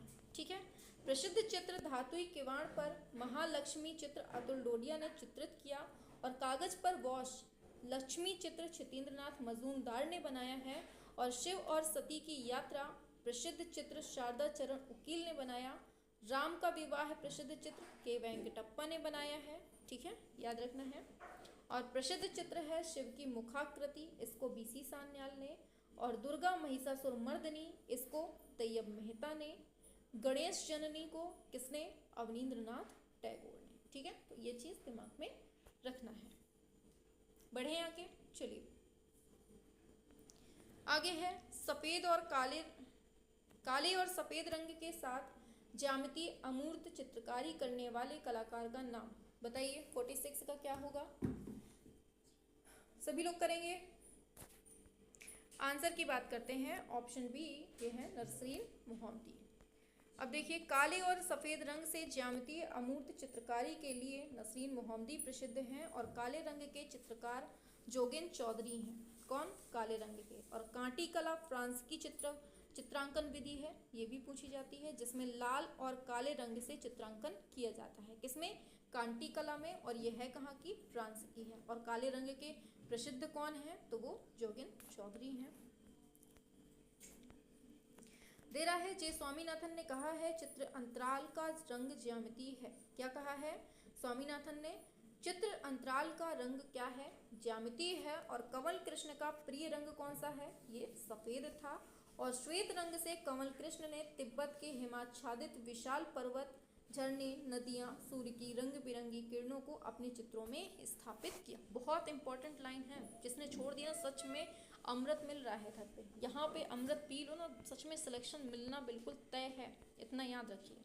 बताइए उस चित्रकार, भित्तिकार, मूर्तिकार, छापाकार का नाम बताइए जिसके कला की विशेषताएं हैं बुद्धि और कला प्रवीणता। बताइए 47 सभी लोग करेंगे। चलिए आंसर है ऑप्शन सी, ये है केजी सुब्रमण्यम। ठीक है, तो केजी सुब्रमण्यम चित्रकार, मूर्तिकार, भित्ति चित्रकार, छायाकार और प्रिंट मेकर लेखक भी थे। ठीक है, और शैली की विविधता, मौलिकता और सृजनात्मकता केजी की कला की प्रमुख विशेषताएं हैं। और केजी को भित्ति चित्र तथा टेक्सटाइल में द्विआयामी डिजाइन बनाने के लिए अत्यधिक महारत हासिल थी। और केजी के प्रसिद्ध भित्ति चित्र कौन है? ज्योति लिमिटेड है, बड़ौदा, रविंद्रालय लखनऊ, भारतीय मंडप, न्यूयॉर्क विश्व मेले और ललित कला संकाय बड़ौदा, मेरे सपनों का भारत मंडप, गांधी दर्शन दिल्ली, ये सब हैं। ठीक है, आगे उस आस्था का नाम बताइए जो पाल राजाओं का भाग नहीं है। बताएंगे? श्वेतांबर, महायान, तंत्रयान, वज्रयान, कौन सा है? 48। हाँ, आंसर होगा आपका ऑप्शन नंबर ए, ये है महाश्वेता, सॉरी श्वेतांबर। ठीक है, अब देखिए इसको, श्वेतांबर एवं दिगंबर जैन धर्म से संबंधित संप्रदाय हैं और हीनयान और महायान बौद्ध धर्म से हैं संबंधित। पाल राजाओं की आस्था बौद्ध धर्म के हीनयान एवं महायान संप्रदाय में थी और पाल राजाओं के आश्रय में महायान देवी देवताओं के चित्र बनाए जाते थे। ये चित्र 1 या 2 इंच वर्गाकार होते थे। ठीक है, और पाल राजाओं का महायान, तंत्रयान, वज्रयान में आस्था थी। यहाँ से क्वेश्चन पूछे गए हैं लास्ट ईयर, इसलिए बिल्कुल अच्छे से पढ़ लेना। ठीक है, ये नहीं कि डिटेल पढ़ा रही हैं तो नहीं पढ़ना है, समझे? थोड़ी सा सिलेक्शन से चाहे हो ना तो पढ़ लेना, नहीं तो बैठे रहना। पाल शैली में चित्रित पोथियां साधनमाला, गंधव्यूह, करणदेव गुह, पंचशिखा, महायान बौद्ध पोथियां, ये सब है। पंचशिखा क्या है? तो राजा जयपाल के 14वें राजरोहण वर्ष में चित्रित की गई है और कैम्ब्रिज विश्वविद्यालय के पुस्तकालय में इसको सुरक्षित किया गया है। ठीक है, नीलिमा शेख की कलाकृतियां किनसे प्रभावित हैं? थोड़ा सा देखने में इसमें मतलब भद्दा भद्दा सा है, लेकिन कोई बात नहीं, आगे से हम थोड़ा ध्यान रखेंगे। पता नहीं कैसे क्या इसमें पीडीएफ बनाई गई है। आंसर क्या होगा 49 का? आंसर होगा, इसकी बात करें आंसर की, तो आंसर होगा ऑप्शन डी, ये सभी सही है। मुगल, जापानी, पाश्चात्य, ये सब सही है। ठीक है, आगे देख लेते हैं नेक्स्ट क्वेश्चन। बादामी गुफाओं को किसके तहत विकसित किया गया? वाकाटक, चालुक्यों, सातवाहन, गुप्त। क्या होगा?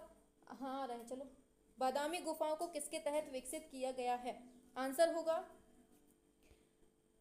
ऑप्शन बी, ये है चालुक्यों के द्वारा चित्रित किया गया है। ठीक है, तो कहाँ से हैं बताइए? लखनऊ, दिल्ली, कोलकाता, अहमदाबाद। करेंगे फटाफट से सभी लोग। 51। आंसर की बात कर लेते हैं। आंसर होगा आपका ऑप्शन नंबर डी। क्या होगा? ऑप्शन डी, ये है अहमदाबाद। अब देखिए इसकी रिप्लाई क्या है। प्रसिद्ध समकालीन कलाकार हैं अमित अम्बालाल, जो कि अहमदाबाद के हैं, और ये इनकी जो मतलब प्रसिद्ध कलाकार शैलोज मुखर्जी, ये कोलकाता से हैं। याद रखना है, अगर अमित अम्बालाल पूछे तो अहमदाबाद, शैलोज मुखर्जी पूछे तो कोलकाता। ठीक है, शोभा सिंह के लिए पूछेगा तो ये गुरदासपुर पंजाब से हैं। ठीक है, ऐसे ही कनु देसाई के लिए पूछे तो ये गुजरात से हैं। रामचंद्र शुक्ल के लिए पूछे तो ये बस्ती उत्तर प्रदेश के हैं।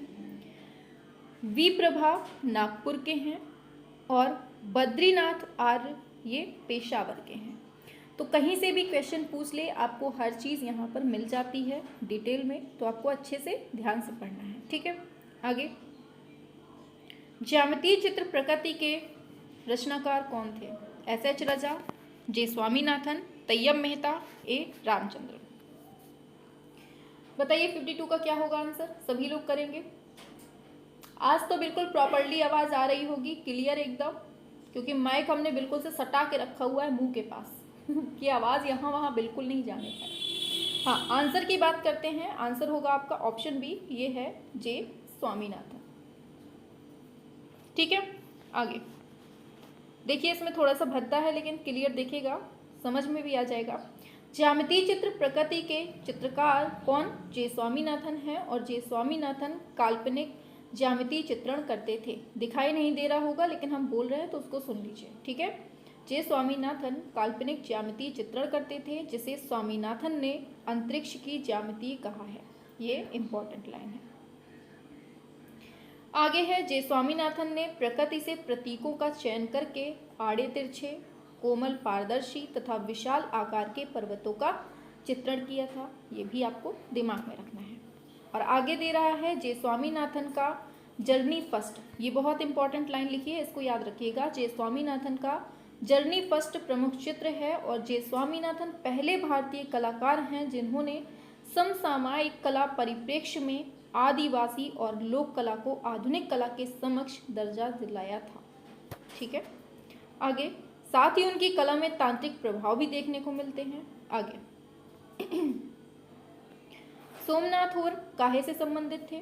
Photography, print making, fibre sculpture, blue pottery. क्या होगा 53 का? 53 पे करेंगे सभी लोग। चलिए, ऑप्शन बी दिया है जिसने, प्रिंट मेकिंग, उसका करेक्ट है। अब देखिए यहाँ समझिए, सोमनाथ होर ने प्रसिद्ध जो है ना, ये सोमनाथ होर सुप्रसिद्ध ग्राफिक कलाकार के रूप में अपना सृजन प्रारंभ किया था, और होर ने भावाभिव्यक्ति की तमाल दुर्भिल के आसपास ही मानव अस्थिपंजरों और जख्मों को रेखांकनों के द्वारा अंकित किया था। किसकी बात हो रही है? सोमनाथ होर की। अब देखिए, सोमनाथ होर दिल्ली कॉलेज ऑफ आर्ट में ग्राफिक विभागाध्यक्ष थे, और एमएस विश्वविद्यालय बड़ौदा में और कला भवन शांति निकेतन में ये विजिटिंग प्रोफेसर भी रहे हैं। ये लाइनें जो लिखी हैं ना, बहुत इंपॉर्टेंट हैं, इनको अच्छे से समझ लीजिएगा। ठीक है, आगे देखिए, आगे दे रहा है, सोमनाथ होर की कलाकृतियों में बंगाल के भयंकर अकाल, भारत पाक युद्ध, वियतनाम युद्ध में मानवता के विरुद्ध हुए अपराधों और वेदनाओं के स्पष्ट चित्रण देखने को मिलते हैं। ठीक है, आगे चलते हैं। बाघ गुफाओं की अवधि पूछी जा रही है। सातवाहन राजवंश, विजयनगर, चोल वंश, बुद्ध राजवंश। बताइए क्या होगा आंसर? सभी लोग करेंगे। हाँ, आंसर की बात करते हैं, आपका ऑप्शन डी हो जाएगा, ये है बुद्ध राजवंश। ठीक है, बाघ गुफाएं मध्य प्रदेश में धार जिले के पास विंध्य पर्वत के दक्षिण ढलान पर हैं, और इतिहासकार इन्हें 4वीं और 5वीं शताब्दी का निर्मित मानते हैं, और कुछ 7वीं सदी में भी। और इनकी खोज की बात कर लें तो किसने? डेंजरफील्ड ने 1818 में की थी, और 10वीं शताब्दी में बौद्ध धर्म के पतन के बाद यहाँ बाघ निवास करने लगे, इसलिए यह बाघ गुफाएं कहलाने लगी। कौन सी गुफाएं? बाघ गुफाएं। और इसमें कुल कितनी गुफाएं हैं? 9 गुफाएं हैं, जिसमें से 1, 7 और 8, 9 ये नष्ट हो गई हैं, और गुफा संख्या 2 पांडव गुफा कहलाती है। ये इंपॉर्टेंट लाइन है, इसको याद रखिएगा। ठीक है, और यह बौद्ध धर्म का प्रमुख केंद्र है। प्रवचन व श्रवण के उद्देश्य से ये बनाई गई थी। आगे बढ़ते हैं। नेक्स्ट है, पूर्व ऐतिहासिक कला केंद्र रायगढ़ कहाँ पर है? बिहार, उत्तर प्रदेश, महाराष्ट्र, छत्तीसगढ़। क्या होगा आंसर? सभी लोग बताएंगे फटाफट से। हाँ, ये तो सभी जानते हैं, रायगढ़ कहाँ है? छत्तीसगढ़ में। रायगढ़ पूर्व ऐतिहासिक कला केंद्र छत्तीसगढ़ राज्य का जनपद है, और छत्तीसगढ़ राज्य से पूर्व रायगढ़ मध्य प्रदेश का प्रमुख जनपद था। रायगढ़ में स्थित गुफा कौन सी है? बौतालदा गुफा से हिरण, छिपकली, जंगली भैंसा और जंगली भैंसे का शिकार करते मानव आकृतियां, नाचते, युद्ध करते और पालतू पशुओं के सजीव चित्र यहाँ से देखने को मिलते हैं। ठीक है, और ये चित्र जो है ना, ये गेरू और रामरथ जैसे भूरे रंगों से बने हैं। और रायगढ़ क्षेत्र में प्राप्त गुफाएं कौन कौन सी हैं ये भी पूछ लेते हैं, तो इसको भी याद कर लीजिए। कबरा पर्वत, कर्मागढ़, खैरपुर, बौतालदा, इनमें अनेक शैलाश्रय गुफाएं भी प्राप्त होती हैं। ठीक है, आगे बढ़ते हैं।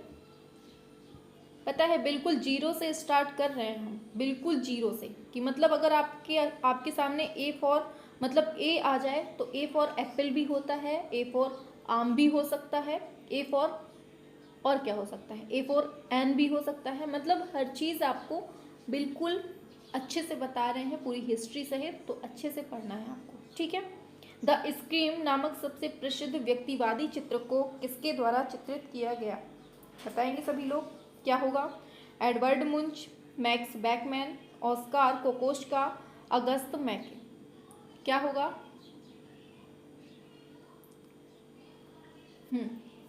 चलिए आंसर की बात करते हैं। Option A Edvard Munch. आगे बढ़ते हैं। तो एडवर्ड मुंच ने द स्क्रीम मतलब चीख चित्र को चित्रित किया है, कभी कभी हिंदी में दे देता है, उसको भी याद रखना है। एडवर्ड मुंच ने द स्क्रीम चित्र 4 संस्करण में बनाए हैं और अभिव्यंजनावाद कला का जन्म जर्मनी में हुआ, ये भी याद रखना है। और प्रस्तुतिकरण अभिव्यंजनावाद कला आंदोलन से जुड़ा है, ये भी पूछा गया क्वेश्चन है। और आगे बढ़ते हैं तो देखते हैं अभिव्यंजनावाद के प्रमुख कलाकार कौन थे? एडवर्ड मुंच थे। और अभिव्यंजनावादी प्रमुख कलाकार फर्डिनांड होल्डर और वान गॉग, एडवर्ड मुंच, जेम्स एंसॉर, कैंडेंस्की, कोकोश्का, ये सब आपके अभिव्यंजनावादी कलाकार। ठीक है, आगे बढ़ते हैं। अब बता रहा है कि समलिंगी प्रेम के अवैध तस्वीरों हेतु सबसे ज़्यादा कौन जाने माने कलाकार हैं? बताइए। रविंद्र रेड्डी, जामनी राय, भूपेन खक्कर, एस.एच. रजा। बताएंगे सभी लोग, क्या होगा आंसर? 57। आंसर की बात कर लेते हैं। आंसर होगा आपका ऑप्शन सी, ये है भूपेन खक्कर। अब इनकी बात कर लेते हैं भूपेन खक्कर की, कि इनका जन्म कब होता है? 10 मार्च 1934 में। कहाँ पर? मुंबई में होता है। और भूपेन खक्कर समलैंगिक कलाकार थे। समलैंगिकता को कला का विषय भूपेन खक्कर ने बनाया था। और 1963 ईस्वी में बड़ौदा में भूपेन की भेंट अंग्रेज पॉप चित्रकार जिम डोनोवन से हुई थी। ये इम्पॉर्टेंट लाइन है, याद रखना है। सब कुछ इम्पॉर्टेंट है यहाँ पर, हर चीज़ इम्पॉर्टेंट है। फिर है भारत में आधुनिक पॉप कला के जनक कौन हैं? तो ये भूपेन खक्कर हैं। हर चीज़ यहाँ पर रिवीजन हो जाएगा, इसलिए अच्छे से क्लास नहीं छोड़नी है। ठीक है, डेली क्लास लेनी है। यहाँ पर आपका थ्योरी भी रिवीजन होगा और क्वेश्चन भी आपको पता चल जाएंगे कि कहाँ से बन सकते हैं। ठीक है, भूपेन खक्कर के प्रमुख चित्र कौन से हैं? तुम सबको खुश नहीं रख सकते, you can't please all, near red fort, jalebi खाता हुआ आदमी, गुरु जयंती उत्सव और ट्रक श्रृंखला, दुर्जनों की गैलरी, ये सब किसके हैं? तो ये भूपेन खक्कर के। ठीक है, आगे है भीम, ये लीजिए, भीमबेटका की पाषाण गुफाएं कहाँ पर हैं? सतपुड़ा की पहाड़ियों में, विंध्याचल की पहाड़ियों में, गंधमर्धन की पहाड़ियों में, छोटा नागपुर पठार में। बताएंगे क्या होगा आंसर?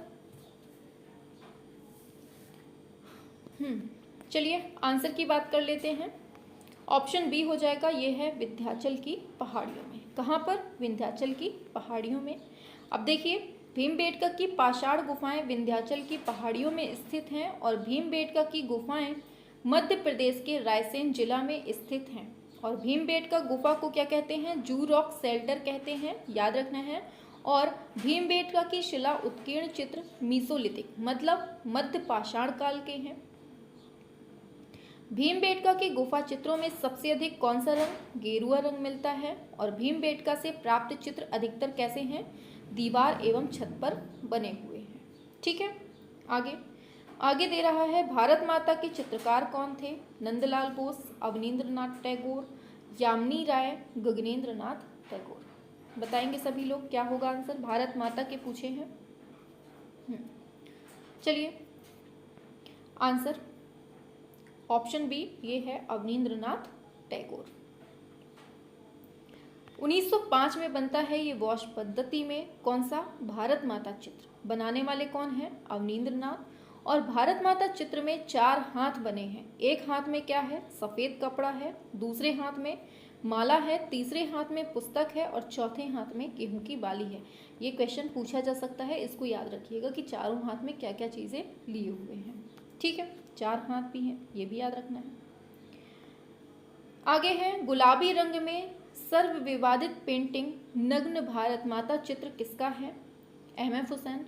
अगर भारत माता पूछता है तो अवनींद्रनाथ टैगोर, अगर नग्न भारत माता तो आपका एम.एफ. हुसैन। और समाज की बुराइयों को अवनींद्रनाथ ने मुखौटों के माध्यम से उजागर किया है। आगे, अवनींद्रनाथ की कुटुम काटुम बहुत इंपॉर्टेंट है। कुटुम काटुम की कृति जो है वो किससे बनी है? काष्ठ से निर्मित है, जिसमें हमें उल्लू दिखाया गया है और इसको संग्रहित किया गया है नई दिल्ली में। और बच्चों के लिए अवन ठाकुर नामक पुस्तक के लेखक कौन है? ये पूछा गया क्वेश्चन है पिछले एग्जामों में कि बच्चों के लिए अवन ठाकुर नामक पुस्तक किसने लिखी है? तो याद रखना है, अवनींद्रनाथ टैगोर ने। उम्मीद है बहुत अच्छे से क्लियर हो रही है आपको चीज़ें। उस रंग का चयन करें जो तेज गर्म रंगों का हिस्सा नहीं है। लाल, नारंगी, नीला, पीला। बताएंगे क्या होगा?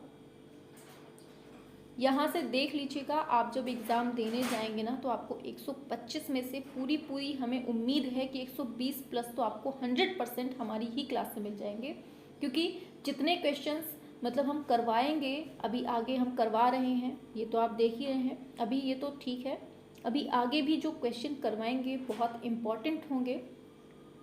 तो हमें पूरा लग रहा है कि 120 तक का जो मतलब वैसे तो 124 का टारगेट है हमारा, लेकिन 120 तक तो हमें पूरी उम्मीद है कि 120 क्वेश्चन यहाँ से आपको मिल जाएंगे। और बाकी जो 4-5 नंबर के होते हैं जो मतलब घुमा फिरा के दे देता है, उसको भी कवर करने की कोशिश की है 5 में से 4 मतलब 24 नंबर तक। ठीक है, तो बस हम यही कहेंगे कि जो शुरू से जुड़ा है लास्ट तक जो 8000 तक पहुंचने वाला है, वो बिल्कुल से बीच में एक भी क्लास मिस नहीं करनी चाहिए। ठीक है, एक भी क्लास मिस नहीं करनी है। अगर आपने मिस की तो समझ लीजिएगा कहीं ना कहीं आप पीछे हो रहे हैं, क्योंकि हो सकता है कि क्वेश्चन से हमारे क्वेश्चन ना फंसे, लेकिन जो डिटेल पढ़ाएंगे डिटेल से 100% पूछ लेगा। क्योंकि आप देख रहे हैं कि अगर हम डिटेल पढ़ा रहे हैं तो कहीं से भी कोई भी कोना नहीं छोड़ रहे हैं, हर चीज़ हम आपको यहीं पर दे रहे हैं। अगर कोई क्वेश्चन आ रहा है तो उसका पूरा पोस्टमार्टम कर रहे हैं, हर चीज़ आपको यहीं पर मिल रही है। तो चलिए फिर क्लास स्टार्ट करते हैं। ठीक है, हाँ चलिए आगे चलते हैं। यानी सब लोग कहेंगे कि मैम लेक्चर देने लगे। ऑप्शन सी हो जाएगा नीला। चलिए, दे रहा है शीतल प्रभाव उत्पन्न करने वाले रंग नीला और हरा हैं, ये पूछे जाते हैं। और गर्म प्रभाव उत्पन्न करने वाले कौन से हैं? लाल, पीला, नारंगी। प्रकाश के प्राथमिक रंग कौन से हैं? लाल, नीला, हरा है प्राथमिक रंग प्रकाश के। और पदार्थ के मूल रंग कौन से हैं? अरे देखिए, आप लोग कंफ्यूज हो जाते हैं, प्रकाश जरूर देख लिया करिए। ठीक है, लाल, नीला, हरा। और पदार्थ अगर बोलेगा तो आपके नीला, पीला, लाल हो जाएगा। ठीक है, द्वितीयक रंग के कौन से हैं? रंग जो है हरा, बैगनी, नारंगी हैं। और तृतीयक श्रेणी के कौन से हैं? सिर्टन, रसैड, ऑलिव, ये सब हैं। ठीक है, आगे बढ़ते हैं। आगे है प्रसिद्ध रचना वृक्ष प्रेमी द ट्री लवर किसकी है? बताइए क्या होगा? इसमें थोड़ा सा भद्दे हो गए हैं, लेकिन आगे से हम कोशिश करेंगे कि बिल्कुल भी आपको मतलब भद्दा नहीं दिखे, बिल्कुल क्लियर दिखे। ठीक है, आंसर होगा आपका ऑप्शन सी, ये है विनोद बिहारी मुखर्जी। अब देखिए, द प्रसिद्ध रचना द ट्री लवर वृक्ष प्रेमी के चित्रकार कौन है? विनोद बिहारी मुखर्जी। और विनोद बिहारी द्वारा चित्रित ट्री लवर चित्र में वृक्षों व पौधों की लाल व नीली उभरी हुई पत्तियां, आकृतियों के गहरे नीले केश, ठिगनी स्थूल पुरुषाकृति और उनकी मुद्रा चित्रण में विशिष्ट वातावरण उत्पन्न करते हैं। और आगे, विनोद बिहारी के प्रसिद्ध चित्र कौन कौन से हैं देख लीजिए। गली में चलते फिरते, सामान्य व्यक्ति, औरतें, बालक, बुद्ध, केश विन्यास, बाग में चहलकदमी और फिर नेपाली दृश्यांकन, ये सब इनके प्रमुख चित्र हैं। ठीक है, आगे देखिए। विनोद बिहारी ने कास्ट एवं एचिंग में भी कार्य किया है, ये भी याद रखना है। और विनोद मुखर्जी की शैली कलात्मक लिपिक लेखन या अशुद्ध चित्रण पद्धति की भांति है। ठीक है, याद रखना है। आगे चलते हैं। किसने विश्व प्रसिद्ध सिस्टाइन चैपल छत 1505 से 12 में चित्रित किया था? Da Vinci, Brunelleschi, Michelangelo, Rembrandt. बताइए क्या होगा 62। आंसर की बात करते हैं। आंसर होगा आपका ऑप्शन सी, ये है माइकल एंजेलो। ठीक है, आगे बढ़ते हैं। अब देखिए इसको समझते हैं। 1505 से 1512 ईस्वी में विश्व प्रसिद्ध सिस्टाइन वेटिकन सिटी के सिस्टाइन चैपल की छत पर आदम की उत्पत्ति नामक फ्रेस्को भित्ति चित्र माइकल एंजेलो ने बनाया था। इम्पॉर्टेंट लाइन है। आगे है मिलान के सांता मारिया उपासना गृह में ईसा का अंतिम भोज नामक फ्रेस्को सेस्को भित्ति चित्र लियोनार्डो दा विंची ने बनाया। और सेंट पीटर्स गिरजाघर में 12 संतों की मूर्तियों माइकल एंजेलो ने बनाया। ठीक है, याद रखना है, ये सब बहुत इंपॉर्टेंट है। और होली फैमिली पेंटिंग के चित्रकार कौन है? तो ये माइकल एंजेलो। पूछा जा रहा है कालकाचार्य कथा, यह एक हस्तलिखित चित्र है। बताइए बौद्ध, जैन, शैव, वैष्णव, क्या होगा आंसर? ऑप्शन बी वालों बिल्कुल करेक्ट हो, जैन। आगे, कालकाचार्य कथा ग्रंथ जैन धर्म से जैन धर्म में चित्रित की हुई है। और कालकाचार्य कथा के आधार पर निर्मित पार्श्वनाथ, नेमिनाथ, ऋषभनाथ और अन्य 20 तीर्थंकर महात्माओं के दृष्टांत चित्र जैन कला के सर्वाधिक प्राचीन उदाहरण हैं। सचित्र पुस्तक कालकाचार्य कथा में जैन धर्म के अनेक तीर्थंकरों को चित्रित किया गया है। और जैन धर्म के तीर्थंकरों के रूप में भिन्न भिन्न प्रकार के रंगों का भी यहाँ प्रयोग किया गया है। यहाँ से क्वेश्चन बनेगा, इसको याद रखिए। महावीर की आकृति में पीला रंग, पार्श्वनाथ की आकृति में नीला रंग, नेमिनाथ की आकृति में काला रंग और ऋषभनाथ की आकृति में स्वर्णिम रंग का प्रयोग हुआ है। इनको भूलना नहीं है। पार्श्वनाथ पीला, नेमिनाथ नीला, ऋषभनाथ काला और एक सेकेंड उल्टा बोल गए। महावीर में पीला है, पार्श्वनाथ में नीला है, नेमिनाथ में काला है और ऋषभनाथ में स्वर्णिम है। ठीक है,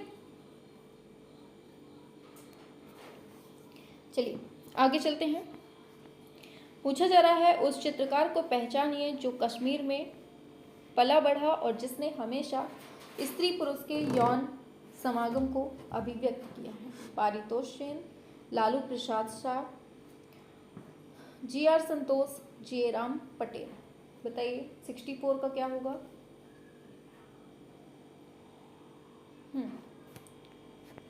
आंसर की बात कर लेते हैं। ऑप्शन सी हो जाएगा। कौन? जी.आर. संतोष। ठीक है, अब देखिए इनको देख लेते हैं। जी.आर. संतोष का जन्म 1929 में श्रीनगर कश्मीर में होता है।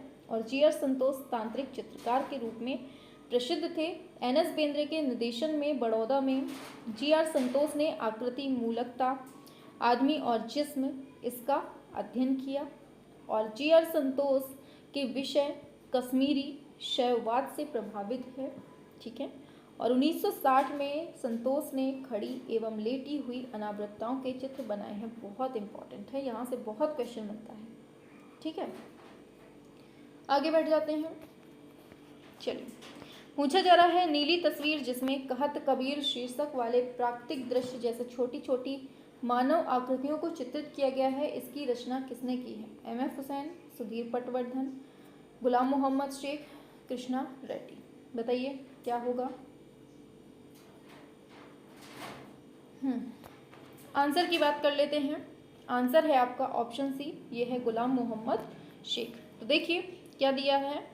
गुलाम मोहम्मद शेख ने नीली तस्वीर जिसमें कहत कबीर शीर्षक वाले प्राकृतिक दृश्य जैसे छोटी छोटी मानव आकृतियों को चित्रित किया। और गुलाम मोहम्मद शेख को साहित्यिक परंपरा, खासकर सूफीवाद की शेख की गहरी समझ शेख को अपनी रचनाओं में दृश्यात्मक या चित्रात्मक दोहों की सृष्टि में सक्षम बनाती है।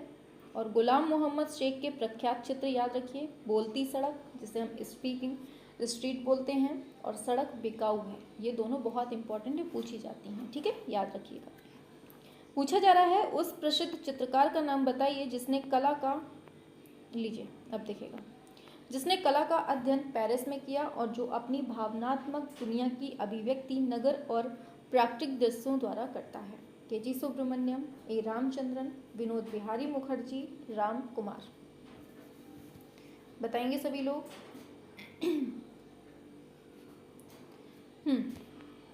आंसर डी वालों सही है, ऑप्शन डी राम कुमार। अब देखिए इसके बारे में। राम कुमार ने अपनी भावनात्मक दुनिया की अभिव्यक्ति में भूमि, आसमान, भवन, आधुनिकता के संसार, कौतूहल, विस्मय, पीड़ा, निराश्रित शीर्षक लिए चित्रण किया है। और राम कुमार मनुष्य की सभ्यता के चित्रकार थे, ठीक है, याद रखना है। और राम कुमार के प्रसिद्ध चित्र अलविदा तेल चित्र है, ठीक है, अलविदा जो कि तेल चित्र में है, और अतीत, परिवार, दो बहनें लिथोग्राफी में है, मतलब, ठीक है, ये ना याद कर लीजिए कि दो बहनें लिथोग्राफी। श्रद्धांजलि, नगर दृश्य, उड़ान, बसंत, धार, ये सब किसके चित्र हैं? राम कुमार के, ठीक है, याद रखना है। आगे बादामी गुफाएं कहाँ हैं, बता दो। चलो सभी जानते हैं, टाइम नहीं लेंगे इसमें। ऑप्शन डी होगा, कर्नाटक में है, ठीक है। कर्नाटक के कौन से जिले में? बागलकोट जिले में है। और शिव विवाह से संबंधित बादामी गुफा में मिलते हैं इसमें, ठीक है। और बादामी गुफा शैव, वैष्णव, जैन धर्म से संबंधित है। बादामी की 4 गुफाओं में पहली गुफाओं में शैव धर्म से, और दूसरी और तीसरी किसमें है? वैष्णव धर्म से, और चौथी है जैन धर्म से। ये क्वेश्चन खूब पूछा जाता है, इसको याद रखिएगा। और ब्राह्मण धर्म से संबंधित जो प्राचीनतम भित्ति चित्र है वो बादामी गुफा से प्राप्त हुए हैं। चलिए आगे बढ़ते हैं। रेड ऑक्साइड किस रंग से मेल खाता है? जली हुई सिएना, भारतीय लाल, जला हुआ भूरा रंग, भारतीय पीला। बताएंगे 68 का क्या होगा?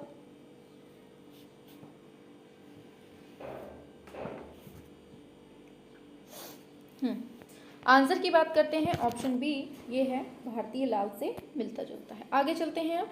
तो रेड ऑक्साइड भारतीय लाल रंग से मेल खाता है और तान के प्रयोग से ही द्विआयामी धरातल पर त्रिआयामी गुण उत्पन्न किया जाता है। लाइन इंपॉर्टेंट है, याद रखना है। अग्रगामी रंगत क्या होती है? जो रंग सर्वप्रथम दृष्टि को आकर्षित करते हैं उन्हें हम अग्रगामी रंग कहते हैं, ठीक है। और अग्रगामी रंग कौन सा है? ये आपका लाल रंग है।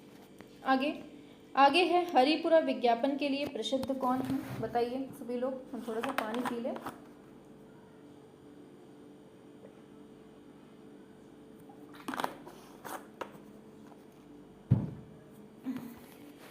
चलिए, आंसर होगा आपका ऑप्शन डी, ये है नंदलाल बोस।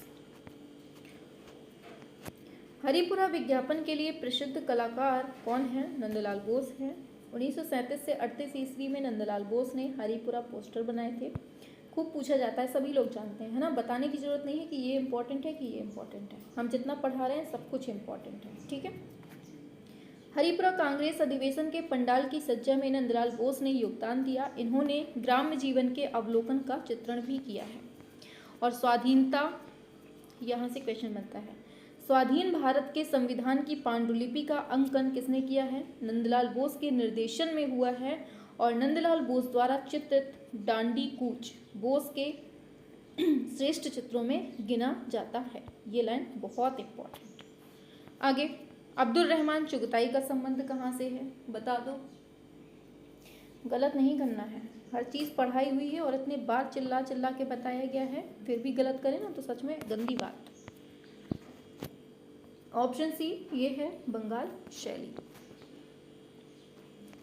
अब्दुल रहमान चुगताई बंगाल शैली के प्रमुख कलाकार थे और कलकत्ता स्कूल ऑफ आर्ट से कला गुरु अवनींद्र नाथ के सानिध्य में कला शिक्षा लिए और चुगताई का जन्म 21 सितंबर 1897 को लाहौर पाकिस्तान में हुआ था। ठीक है, और ये लाइन याद रखिएगा कि दक्षिण एशिया का पहला आधुनिक मुस्लिम कलाकार किसको माना जाता है? चुगताई को। और चुगताई ने अपने चित्रों में कैलीग्राफिक लाइन मतलब सुलेखी रेखा का उपयोग किया है। ठीक है, और चुगताई के चित्रों पर मुगल लघु चित्रकला, इस्लामिक ईरानी कला का प्रभाव है। और अनारकली नाटक हेतु पर्दे पर अनारकली की पेंटिंग चुगताई ने बनाई थी। किसने? चुगताई ने। मुंबई लोकल ट्रेन का चित्र किसने बनाया है? बताइए क्या होगा आंसर? आंसर होगा आपका ऑप्शन सी, ये है सुधीर पटवर्धन। ठीक है, मुंबई लोकल ट्रेन का चित्रण सुधीर पटवर्धन ने किया है। और सुधीर पटवर्धन पेशे से एक कौन थे? रेडियोलॉजिस्ट थे।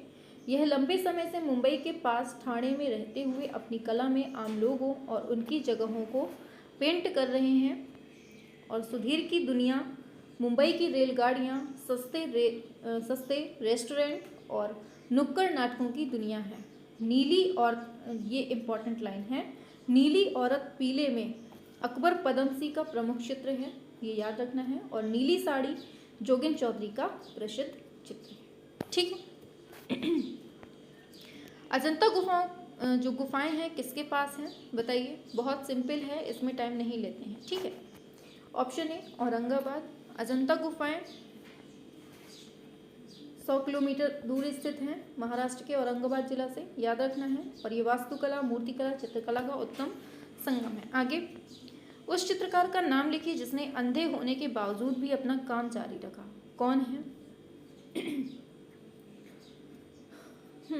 एक नज़र के, अरे चलो ऑप्शन डी हो जाएगा, ये है विनोद बिहारी मुखर्जी।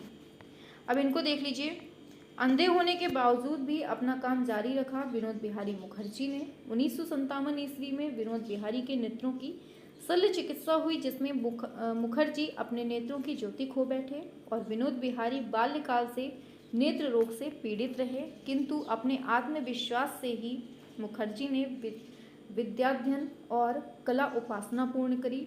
और मुखर्जी को शांति निकेतन में अवनींद्रनाथ, गगनेंद्रनाथ, नंदलाल बोस के चित्रों ने इनके चित्रों ने एवं उनकी चित्रण प्रणाली ने प्रभावित किया था। ठीक है, और विनोद बिहारी मुखर्जी ने भित्ति चित्रों में ख्याति अर्जित की थी।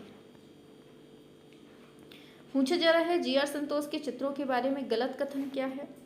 वे तांत्रिक दर्शन से प्रभावित थे, अमूर्त या प्रतिनिधित्व दोनों नहीं थे, विरोधों में एकता थी, सुपरमैटिज्म से प्रभावित थे। क्या होगा आंसर? चलिए आंसर कर लेते हैं, ऑप्शन डी, ये सुपरमैटिज्म से प्रभावित थे। जी.आर. संतोष सुपरमैटिज्म से प्रभावित नहीं थे। जी.आर. संतोष के चित्रों के बारे में सही कथन क्या है? वे तांत्रिक दर्शन से प्रभावित थे, अमूर्त और प्रतिनिधित्व दोनों नहीं थे, और विरोधों में एकता थी। ठीक है, ऐसे ही क्वेश्चन बनता है। किस साम्राज्य ने एलोरा गुफा कला को विकसित किया है? बुद्ध काल, राष्ट्रकूट, विजयनगर, चोल काल। 2375। ऑप्शन बी राष्ट्रकूट बिल्कुल करेक्ट है। अब देखिए इसमें क्या है, एलोरा गुफा कला का विकास राष्ट्रकूट साम्राज्य और राष्ट्रकूट शासक कृष्ण प्रथम द्वारा किया गया, और शिव को समर्पित कैलाश मंदिर शैल कर्तन शैली का अत्यंतम उदाहरण है। और एलोरा गुफा के भित्तियों एवं अन्य भागों पर प्रभुत संख्या में विशाल आकार वाली मूर्तियां उकेरी गई हैं। एलोरा गुफा की प्रक्रिया में सबसे पहले मंदिर का शीर्ष भाग निर्मित किया गया और नीचे वाला भाग बाद में किया गया था। आगे है, कैलाश मंदिर एक आयताकार प्रांगण में अत्यंत ऊंची कुर्सी मतलब 25 फीट पर खड़ा है। एलोरा मंदिर के उच्चतम शिल्प का उदाहरण रावण द्वारा कैलाश पर्वत को उठाए जाने का दृश्य है। ठीक है, अब देखिए, आज हम केवल 75 क्वेश्चन ही करते हैं, ठीक है। 76 नंबर आपके सामने है, इसका आंसर आप लोग नीचे कमेंट बॉक्स में देंगे, ठीक है। 76 का नीचे का। तो क्लास कैसी लगी? देखिए, बहुत सच में इतनी गर्मी लगती है ना, ये अब क्या ही बताया जाए। कंटिन्यू बोलते रहो, इतनी गर्मी, पसीना आ जाता है। आइए जल्दी से बताइए कि क्लास कैसी लगी आपको। बहुत गर्मी पड़ रही है इस टाइम पे, तो मतलब पानी भी नहीं बरस रहा है और बिल्कुल कंटिन्यू धूप निकल रही है। हम लोग सोच रहे थे घूमने जाने को, अब कहीं घूम ही नहीं पा रहे हैं इतनी भयंकर धूप की वजह से।